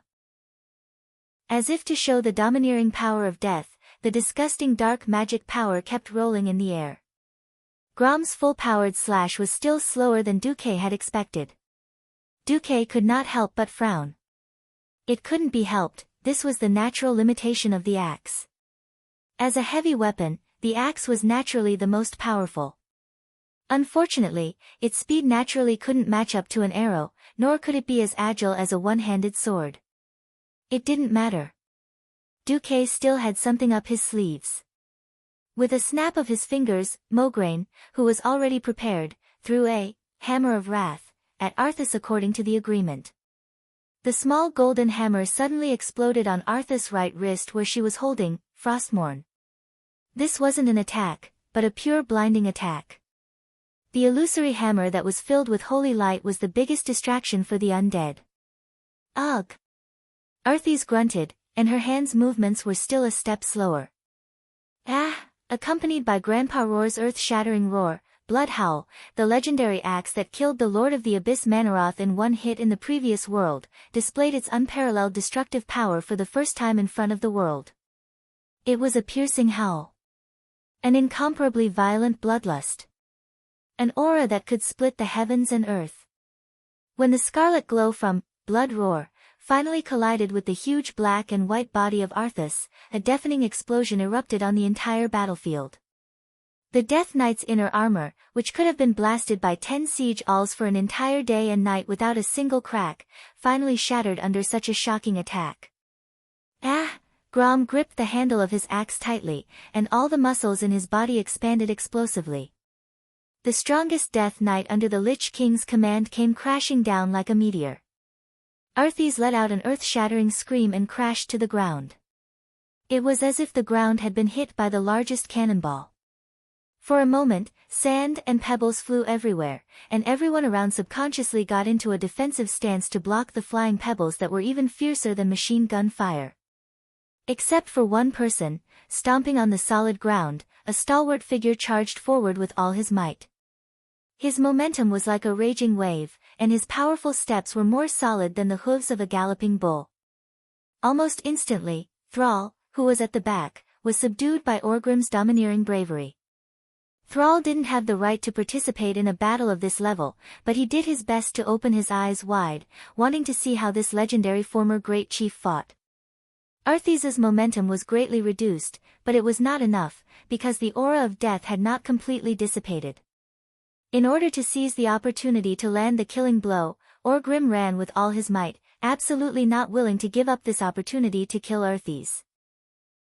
Although he didn't understand why his third great chief, Nazul, went to the Burning Legion to become the Lich King, Orgrim was very clear that if he didn't take care of Arthas, such a terrifying scourge army would sooner or later harm the other tribes on planet Azeroth. There was no turning back. Only by killing Arthas first would he have a chance of survival for the tribe. On the other side, Arthas was very clear-headed. Unless the soul of an undead was damaged or received a soul shock, they would never experience any physical symptoms such as dizziness. Although he was in a difficult situation, Arthas could still control his body, but Orgrim's frontal assault made him feel a chill down his spine. Under the warrior's intercept skill, the distance of 100 meters was instantly reduced to 0. In the blink of an eye, the burning power of the Hammer of Destruction was displayed in front of him. Arthas was not afraid. As long as the incomparably precious magic sword's hilt was still in his hand, he would definitely have the confidence to turn the tables. Facing the burning aura, the only thing he could shout out was the true name of the magic sword. Frostmourne. Before Arthas could release the supreme magic power of Frostmourne, he suddenly found that a Duque had appeared in an instant, holding a highly concentrated magic ball that shone with 5 different colors, and instantly cut off his right arm. Chapter 750. 5 Elements. When Thrall first saw this legendary enemy of the beast men, he thought that Duque was just smart. But when he saw that Duque could control 5 elements at the same time and appear in a form that didn't conflict with each other, Thrall was shocked. Thrall had heard of high-level human mages who could use Frostfire Arrow, which was a mixture of ice and fire elements, but he had never heard of anyone who could combine 5 elements without conflict. Arcane, Fire, Ice, Lightning, and Storm. The 5 destructive elements were perfectly combined, and it seemed like they couldn't go too far away from his body. From beginning to end, the 5-colored magic ball never left Duque's palm. Duque had no choice but to fight in close combat. He pushed out his palm and bombarded Arthas's arm at close range. Nobody noticed that as soon as it came into contact with Arthas's arm guard, the glowing orb suddenly morphed into the shape of a sword within 1/100th of a second. Then, in the blink of an eye, it sliced through Arthas's arm guard, the muscles of her arm, and the bones of her arm that had been imbued with the power of darkness. The others only saw that Arthas's ice armor, which was many times harder than a tortoise shell, was destroyed by the 5-colored energy ball after Grom blasted it in the chest area. It wasn't that Arthas's defense wasn't high, but that there was nothing in the world that could truly achieve full elemental defense. Just like Frostfire Arrow, it aimed to break through the opponent's weakest resistance. Duque's spell, which he named 5-colored greatsword, was the same. To Duque's surprise, Arthas's weakest resistance was not fire, but everything didn't matter anymore, because Orgrim had already come up to finish off the attack. Oh, the hammer! Orgrim definitely wouldn't mind smashing Duque and Arthas into meat paste together. Of course, the premise was that the Duque who used the 5-colored greatsword to cut off Arthas's arm was the real deal. Just before the Hammer of Destruction landed, the Duque in front of Arthas disappeared. Orgrim noticed that when Duque appeared with the colorful ball in his hand, all the other doppelgangers of Duque had disappeared. The only remaining Duque was hiding behind a Bendis, who was holding a shield and a one-handed sword. TSK. Should I say, as expected of Duke Marcus? No matter what, he was so shrewd that it was frightening. Arthes, who had lost his arm, naturally lost his last chance to retaliate. Without any hesitation, Orgrim's hammer descended from the sky with unparalleled might. Boom. The earth shook violently. When the hammer landed on the undead knight's chest, the ground around the two of them bulged due to the huge impact. Everything within 100 meters was engulfed in flames. The power of Orgrim's attack was beyond the imagination of mortals. Thrall's vision was blinded and dazzled. He could not help but turn around and fall to the ground. Thrall calmly realized that Orgrim had succeeded in his attack. After a full 5 to 6 seconds, Thrall carefully opened his eyes and saw the tragic scene on the battlefield. Due to the full power of the Hammer of Destruction, the ground was instantly burned to ashes. Before, the elf prince only burned the corpses, but now, everything was burned. The grass, the short trees, the messy rocks, and even the small forest in the distance were blown away in an instant. Giant concentric circles appeared on the grassland with the two of them as the center. The sand had reached its melting point, and it gave off a horrible smell. The smell was very pungent, and there was even a glass-like molten substance around them. The chaotic flames disappeared, and everyone looked at the center again. Orgrim held the Hammer of Destruction in his left hand, and his right hand grabbed the undead knight's neck. Then, he lifted the undead knight's broken body up high. Arthas was in a terrible state. There was a huge burnt hole where his heart should be, and the scenery behind his chest could be seen. His armor had not completely shattered, and his remaining ribs were supporting his human form. The once noble and holy Lordaeron prince was about to end his sins in his first official battle after his fall. He closed his eyes and lowered his head. On his right was his broken arm, swaying in the wind. It should be over. Seeing this scene, almost everyone secretly heaved a sigh of relief. Ha ha ha ha. You can't play anymore, you filthy undead knight. Grom laughed as he walked over with his legendary axe, Bloodhowl. Chop off his head and give the body to a human holy knight. Humans are better at purifying undead than us. Orgrim ordered as he turned to look at Duque. Duque smiled and nodded. Originally, they wanted to personally chop off the head of Arthas, who killed his father and destroyed his kingdom. Since Duque had no objections, Mograine and Grom could only accept it. Fortunately, they could still purify Arthas's evil and stinky soul. Hearing the soul of a fallen holy knight like them wail in agony would definitely feel good. On the other side, Grom grinned as he raised his axe. His hard fangs seemed especially domineering at this moment. I'd be happy to. Halfway through his sentence, Grom suddenly realized that something was wrong. That was because Orgrim was asleep. Sleep in the middle of this noisy battlefield? Falling asleep before dealing the final blow to the enemy? What the hell? Sleep? Duque shuddered. He immediately realized what was going on and shouted at the top of his lungs, "Be careful of the Dreadlord." The Dreadlord was a highly intelligent monster that exuded powerful demonic energy. It was an unbelievably terrifying existence, the ruler of darkness and the mind. These cruel and evil creatures were the Burning Legion's most capable generals. Any Dreadlord was at least as powerful as a peak Radiant Moon Mage. As if to prove Duque's words, in the next second, everyone present was attacked by a fog that contained evil energy. It was a thick, purplish-black fog. When the scorched ground touched it, a sizzling sound could be heard. It was highly corrosive. Without the help of the Holy Knights, the Beastman heroes would probably die. Although the fog wasn't fatal, everyone was unavoidably disturbed. Fog of decay. Just as time seemed to freeze, a shocking change occurred that no one could have imagined. Arthas's severed arm actually floated into the air and pierced through the chest of the former great chieftain Orgrim. That was an unsurprising stab to the chest.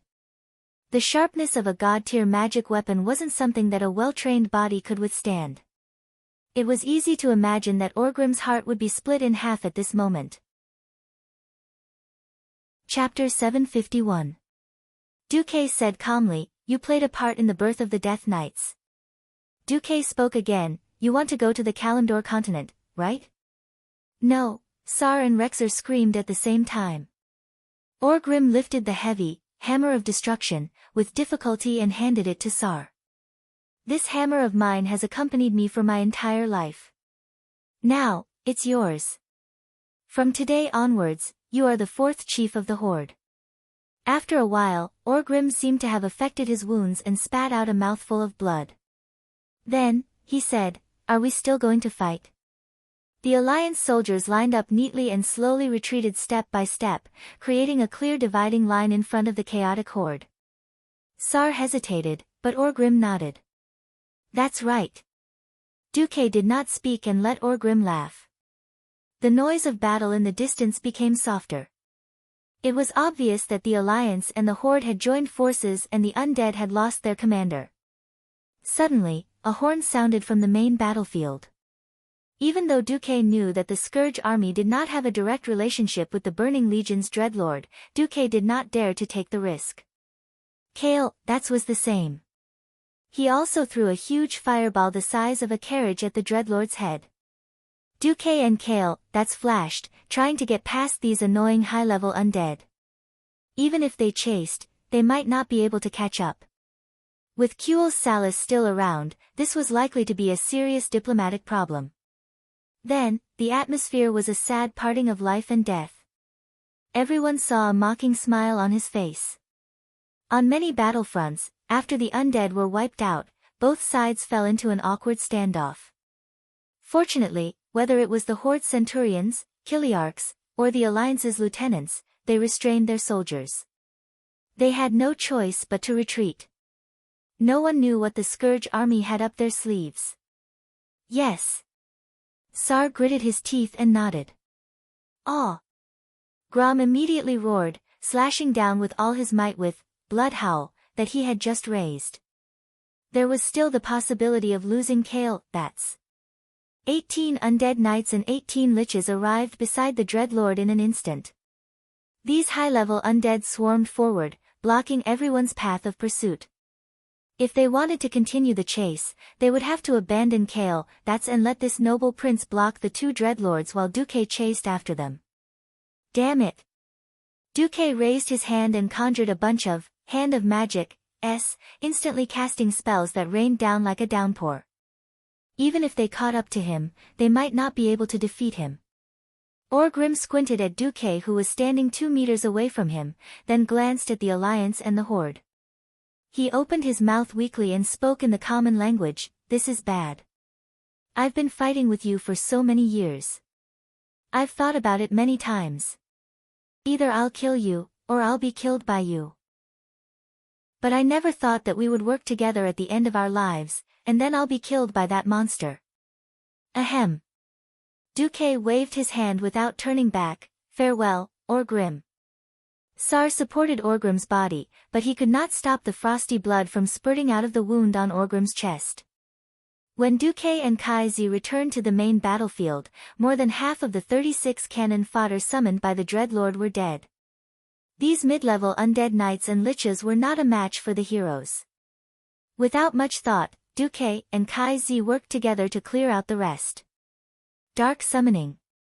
Sar still could not believe his eyes when he saw Duque leading his army away. Even when the Alliance's army retreated in an orderly manner under the sound of the horn, Orgrim could not believe his eyes. Duque was referring to 1 year at the Dark Portal. In order to make up for the lack of Horde warriors, Orgrim agreed to Ghoul Dan's request to insert the corpses of human knights into the souls of Horde warlocks to make them undead knights. The only fortunate thing was that Orgrim's soul wasn't sucked into Frostmourne with the help of 2 paladins. After all, Arthas didn't have the time to inject enough dark power into the Frostmourne. Usually, at a distance where they could see each other's fangs or eyes clearly, the 2 sides would have already started fighting. Today was a little special. The lieutenants immediately understood. all troops, retreat 30 meters. Duque shook his head, maybe we will fight again in the future, but not now. But not now. We have a more terrifying common enemy, the Scourge army. Duque clenched his teeth, retreat. He. One was red, and the other was blue. The goat horns on the foreheads of the two dreadlords trembled, and they let out sinister chuckles at the same time. Orgrim pointed in the direction where Duque had left. See that, Sar?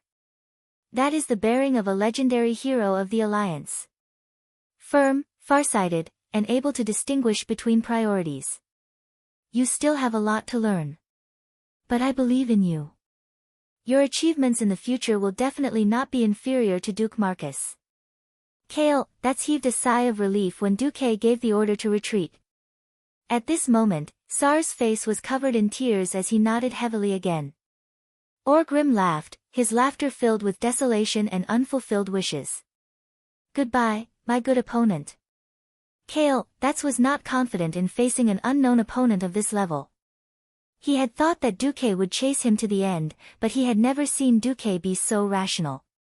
It was the dreadlord that Antonidas had chased away, a different dreadlord with a completely different color. Mograine had tried to use Holy Light to save this temporary teammate, but it was completely ineffective. If wounds caused by the demon god level, Frostmourne, could be healed so easily, it would not be Frostmourne. Orgrim probably wouldn't be able to survive. Go to the South Stream coast. I will allocate some ships for you. The quality won't be good, but it should be enough for you to reach the other side of the sea. The Alliance will not attack you along the way. But for those who have not joined the Alliance, you will have to think of a way yourself. With that, Duque left without looking back. Orgrim admitted frankly, ha. That's right. Speaking of which, this is also my sin. Ha. The person who created the Death Knight died in the hands of the Death Knight. Ha. Irony. How ironic. Although they did not want to admit it, the leaders of the three tribes, including Sar, could only nod. This terrifying undead army was definitely the enemy of the living. Unfortunately, this powerful strike missed. A purple figure as fast as the wind grabbed Arthas and Frostmourne, which was still attached to the severed hand.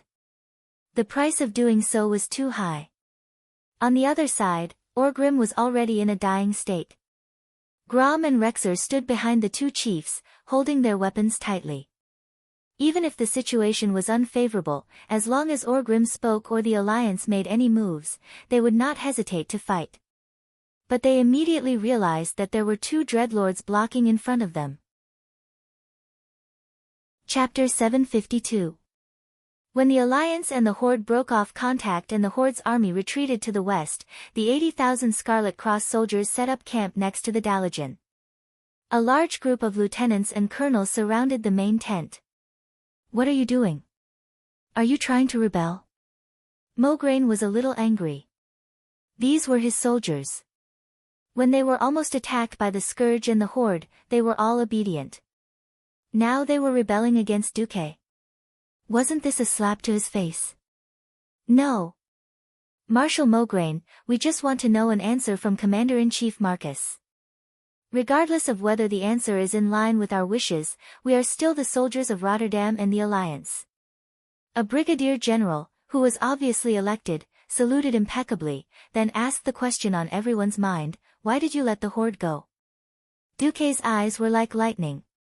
He looked from left to right, then raised his chin slightly. Before I answer your question, let me ask you a question. Do I, Duke Marcus, look like a traitor of the Horde? Everyone was stunned, then looked a little embarrassed. If Duke, who had personally ended the two wars between the Alliance and the Horde, and had killed millions of beastmen and was crowned as the Alliance's great hero, was a spy for the beastmen, then the humans might as well jump into the sea and commit suicide. How is that possible? You are a great hero of the human race. Sir, please don't joke. We don't mean to reprimand you, but we can't sleep until we get an answer. That's right. Most of our homelands were burned by the orcs. Many of our elders died in the hands of the orcs. Suddenly telling us not to attack the rebellious orcs makes us feel uncomfortable. Mograine could completely understand how they felt. Former enemies and yesterday's slaves had suddenly become potential allies. No one could stand this. But what if they angered Duque and caused Duque to abandon Lordaeron in a fit of rage? Mograine and Abendis were both furious. Duque waved his hand to stop Mograine and Abendis, who were about to explode, and said with a smile, "So, what do you think we should do?" Someone shouted on the spot, "Destroy the Doomsday Army first, then hang those orcs who dared to kill the prison guards."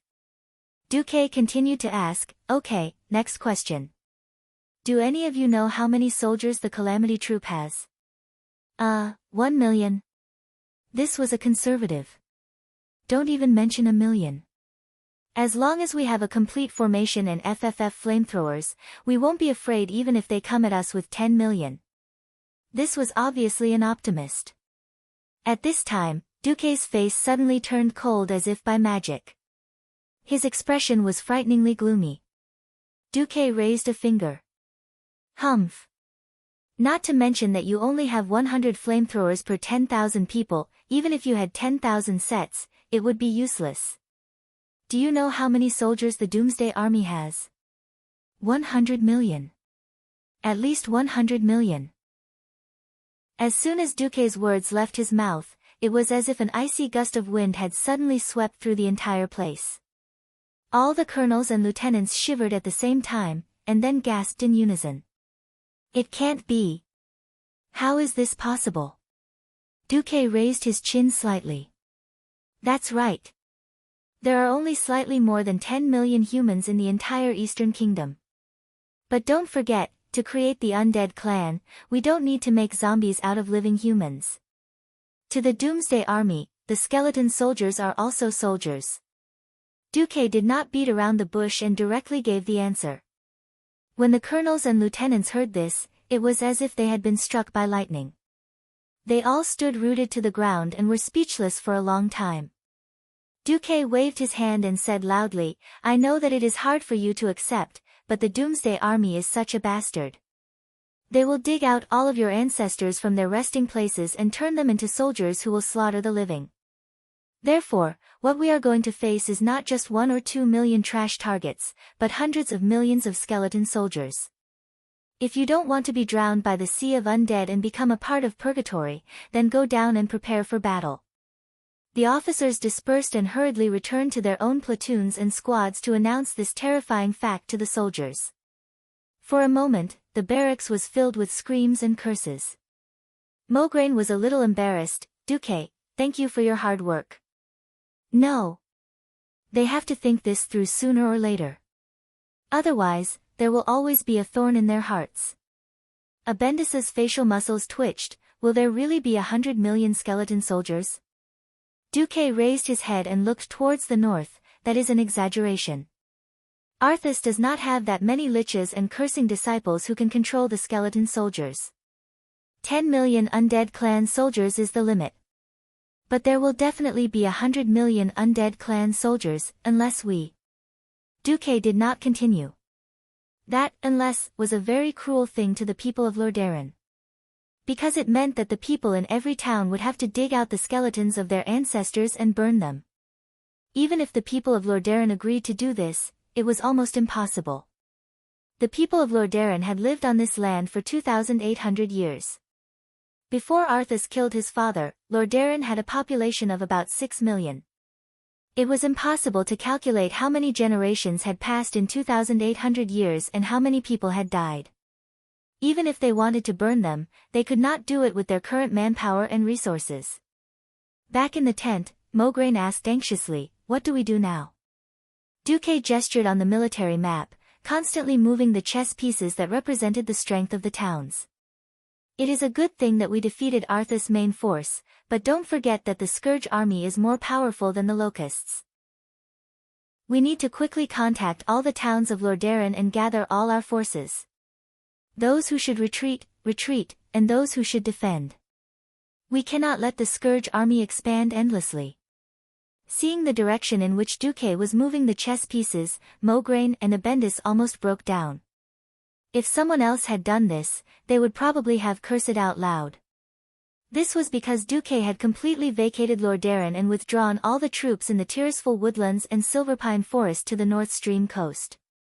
In the east, he directly abandoned the holy city of Stratholme and withdrew all the troops to the Lights Hope Chapel and Tyr's Hand in the east. Nearly 2,000 kilometers of land in the east and west were all given to the Scourge army in one go. Mograine's eyelids twitched. "We can't use the Soderu River as a line of defense," Duque interrupted him. "If Caer Daren is not the nest of the Church of the Damned," the faces of the generals in the tent turned pale again. There were a few generals who wanted to argue, but Duque took out his trump card, Queen Kalia's staff. "In the name of the commander of the Alliance and Queen Lia Menethil, I demand that you carry out this order. Those who refuse will be punished as deserters." Chapter 753. It was difficult to leave one's homeland. This was an emotional bond that humans had in any era and world. The land gave birth to life, and the land gave birth to emotions. Duque understood the feelings of the soldiers of Lordaeron. Unfortunately, as a commander and a traveler who knew the course of history, he knew what he had to do. He could not stop the tragedy that had already happened. He could only let it spread and expand. That night, he received some bad news. As expected, the Doomsday Army's attack was not limited to just one direction. The Church of the Damned had infiltrated Lordaeron very deeply. The latest report was that in the Tirisful woodland, more than 10 cities had been poisoned by the lords of the Church of the Damned. They either poisoned the wells or the granaries, causing tens of thousands of people to die and turn into zombies. Coupled with the Doomsday Army that had set off from Lordaeron, more than half of the Tirisful woodland had fallen. However, there was good news too. The emergency evacuation drill that Duque had stopped back then had played an unexpected role. Duque's butler, Makarov, had successfully used the water transportation of Lordaeron Mill Lake to save nearly 100,000 citizens. He had even used the fleet behind him as bait, luring Arthas into thinking that all the refugees had fled south to the Dalagen. In fact, most of the refugees had circled around Fenris Island in the middle of Lordaeron Mill Lake before heading west into the Silverpine forest.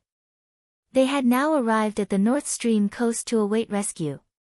This could be explained by Antonidas's dark expression. The old man was certain that Duque's subordinates had tricked the Dalagen.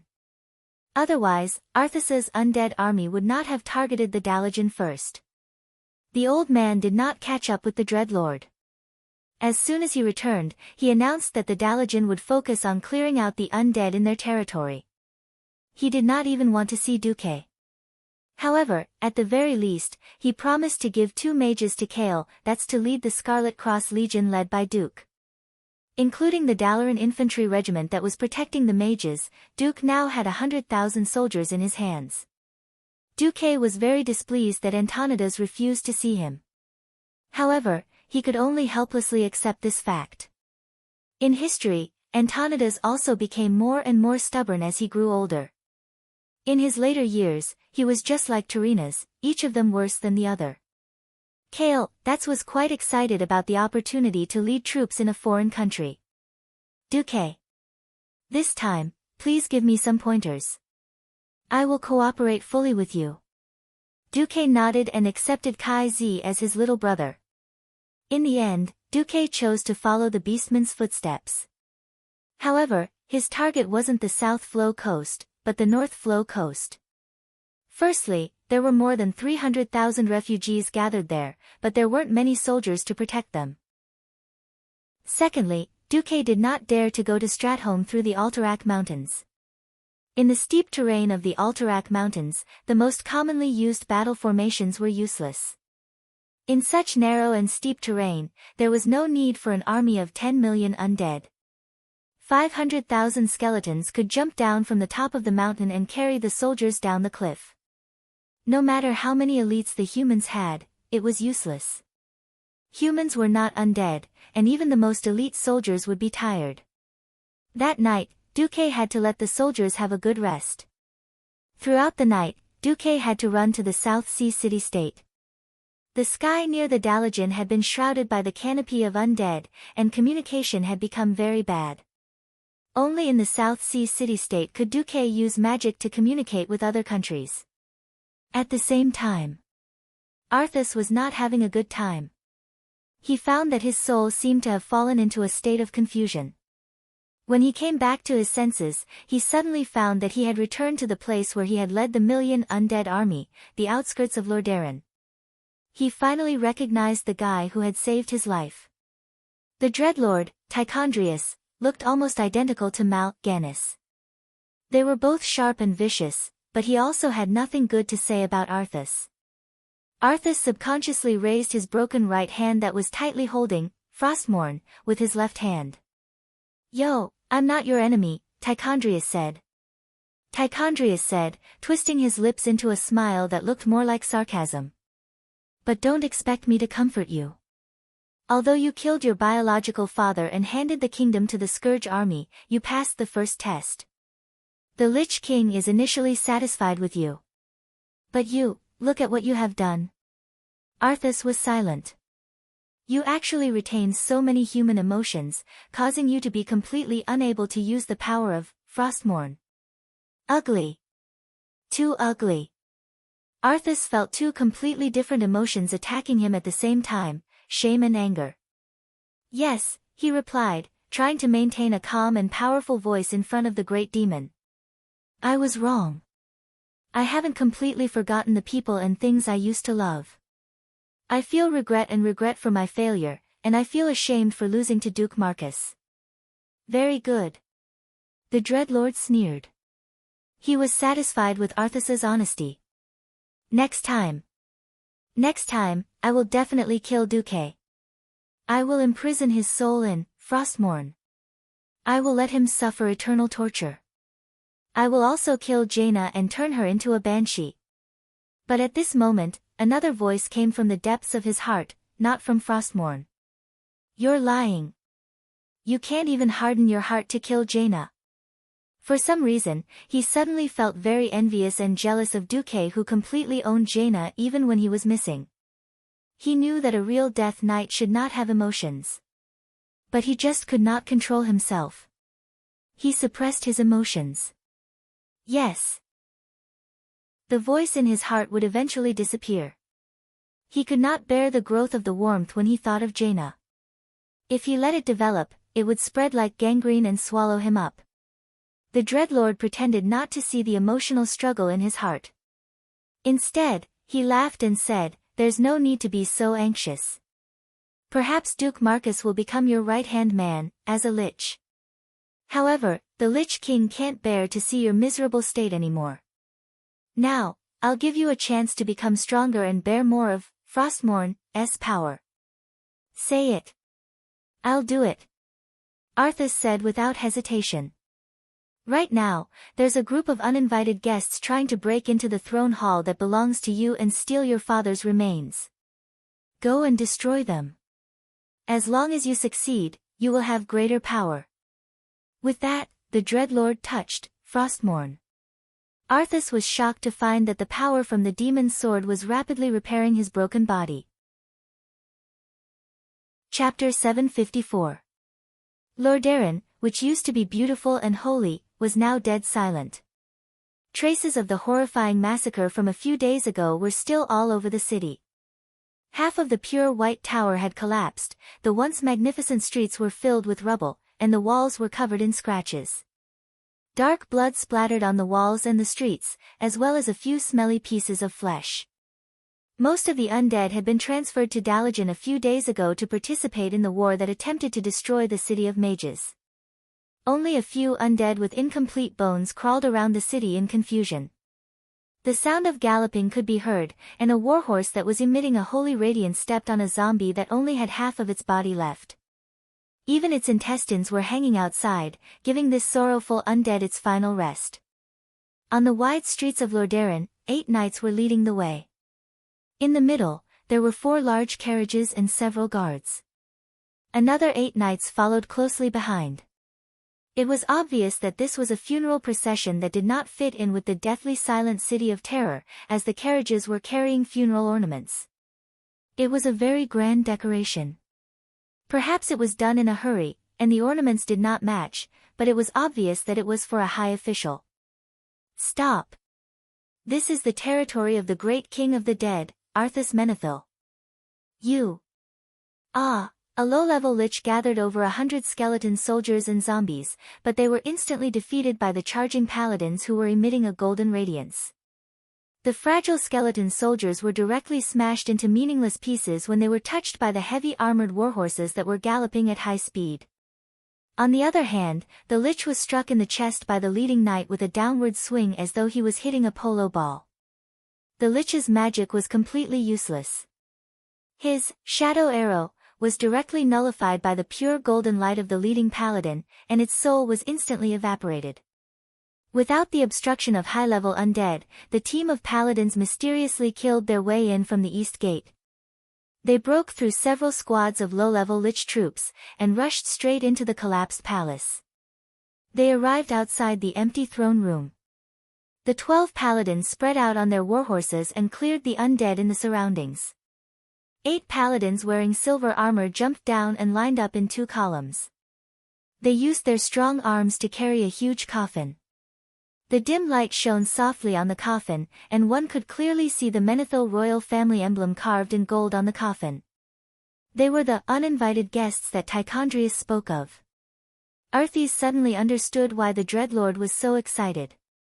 Standing at the door leading from the throne hall to the side hall, Arthas could clearly see that the leading holy knight's posture was different from the others. His golden-winged pauldrons were also unique. Arthas's hands suddenly trembled, and she could only grip Frostmourne with greater strength.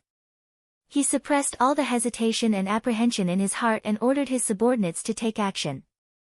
Almost at the same time, the corpse that had been lying dead in the throne room moved. It wasn't the wobbling and unsteady movements of low-level undead. Instead, it was more like a fierce tiger bending down before it hunted its prey. A low-ranked lich stood outside every broken window, raising a staff that emitted an ominous light and pointing it at the holy knights. The cave demons burrowed out of the soil on the lawn of the palace, their sharp mouths trembling. The team that ventured into the throne room was almost entirely made up of outstanding holy knights, but there weren't many of them. Arthas's undead troops, who had been lying in ambush, easily surrounded them. The holy knights put down the coffin and pulled out their weapons, but they didn't attack immediately. Instead, they stood in a circle and glanced at the tall and white-haired man beside the coffin, waiting for his orders.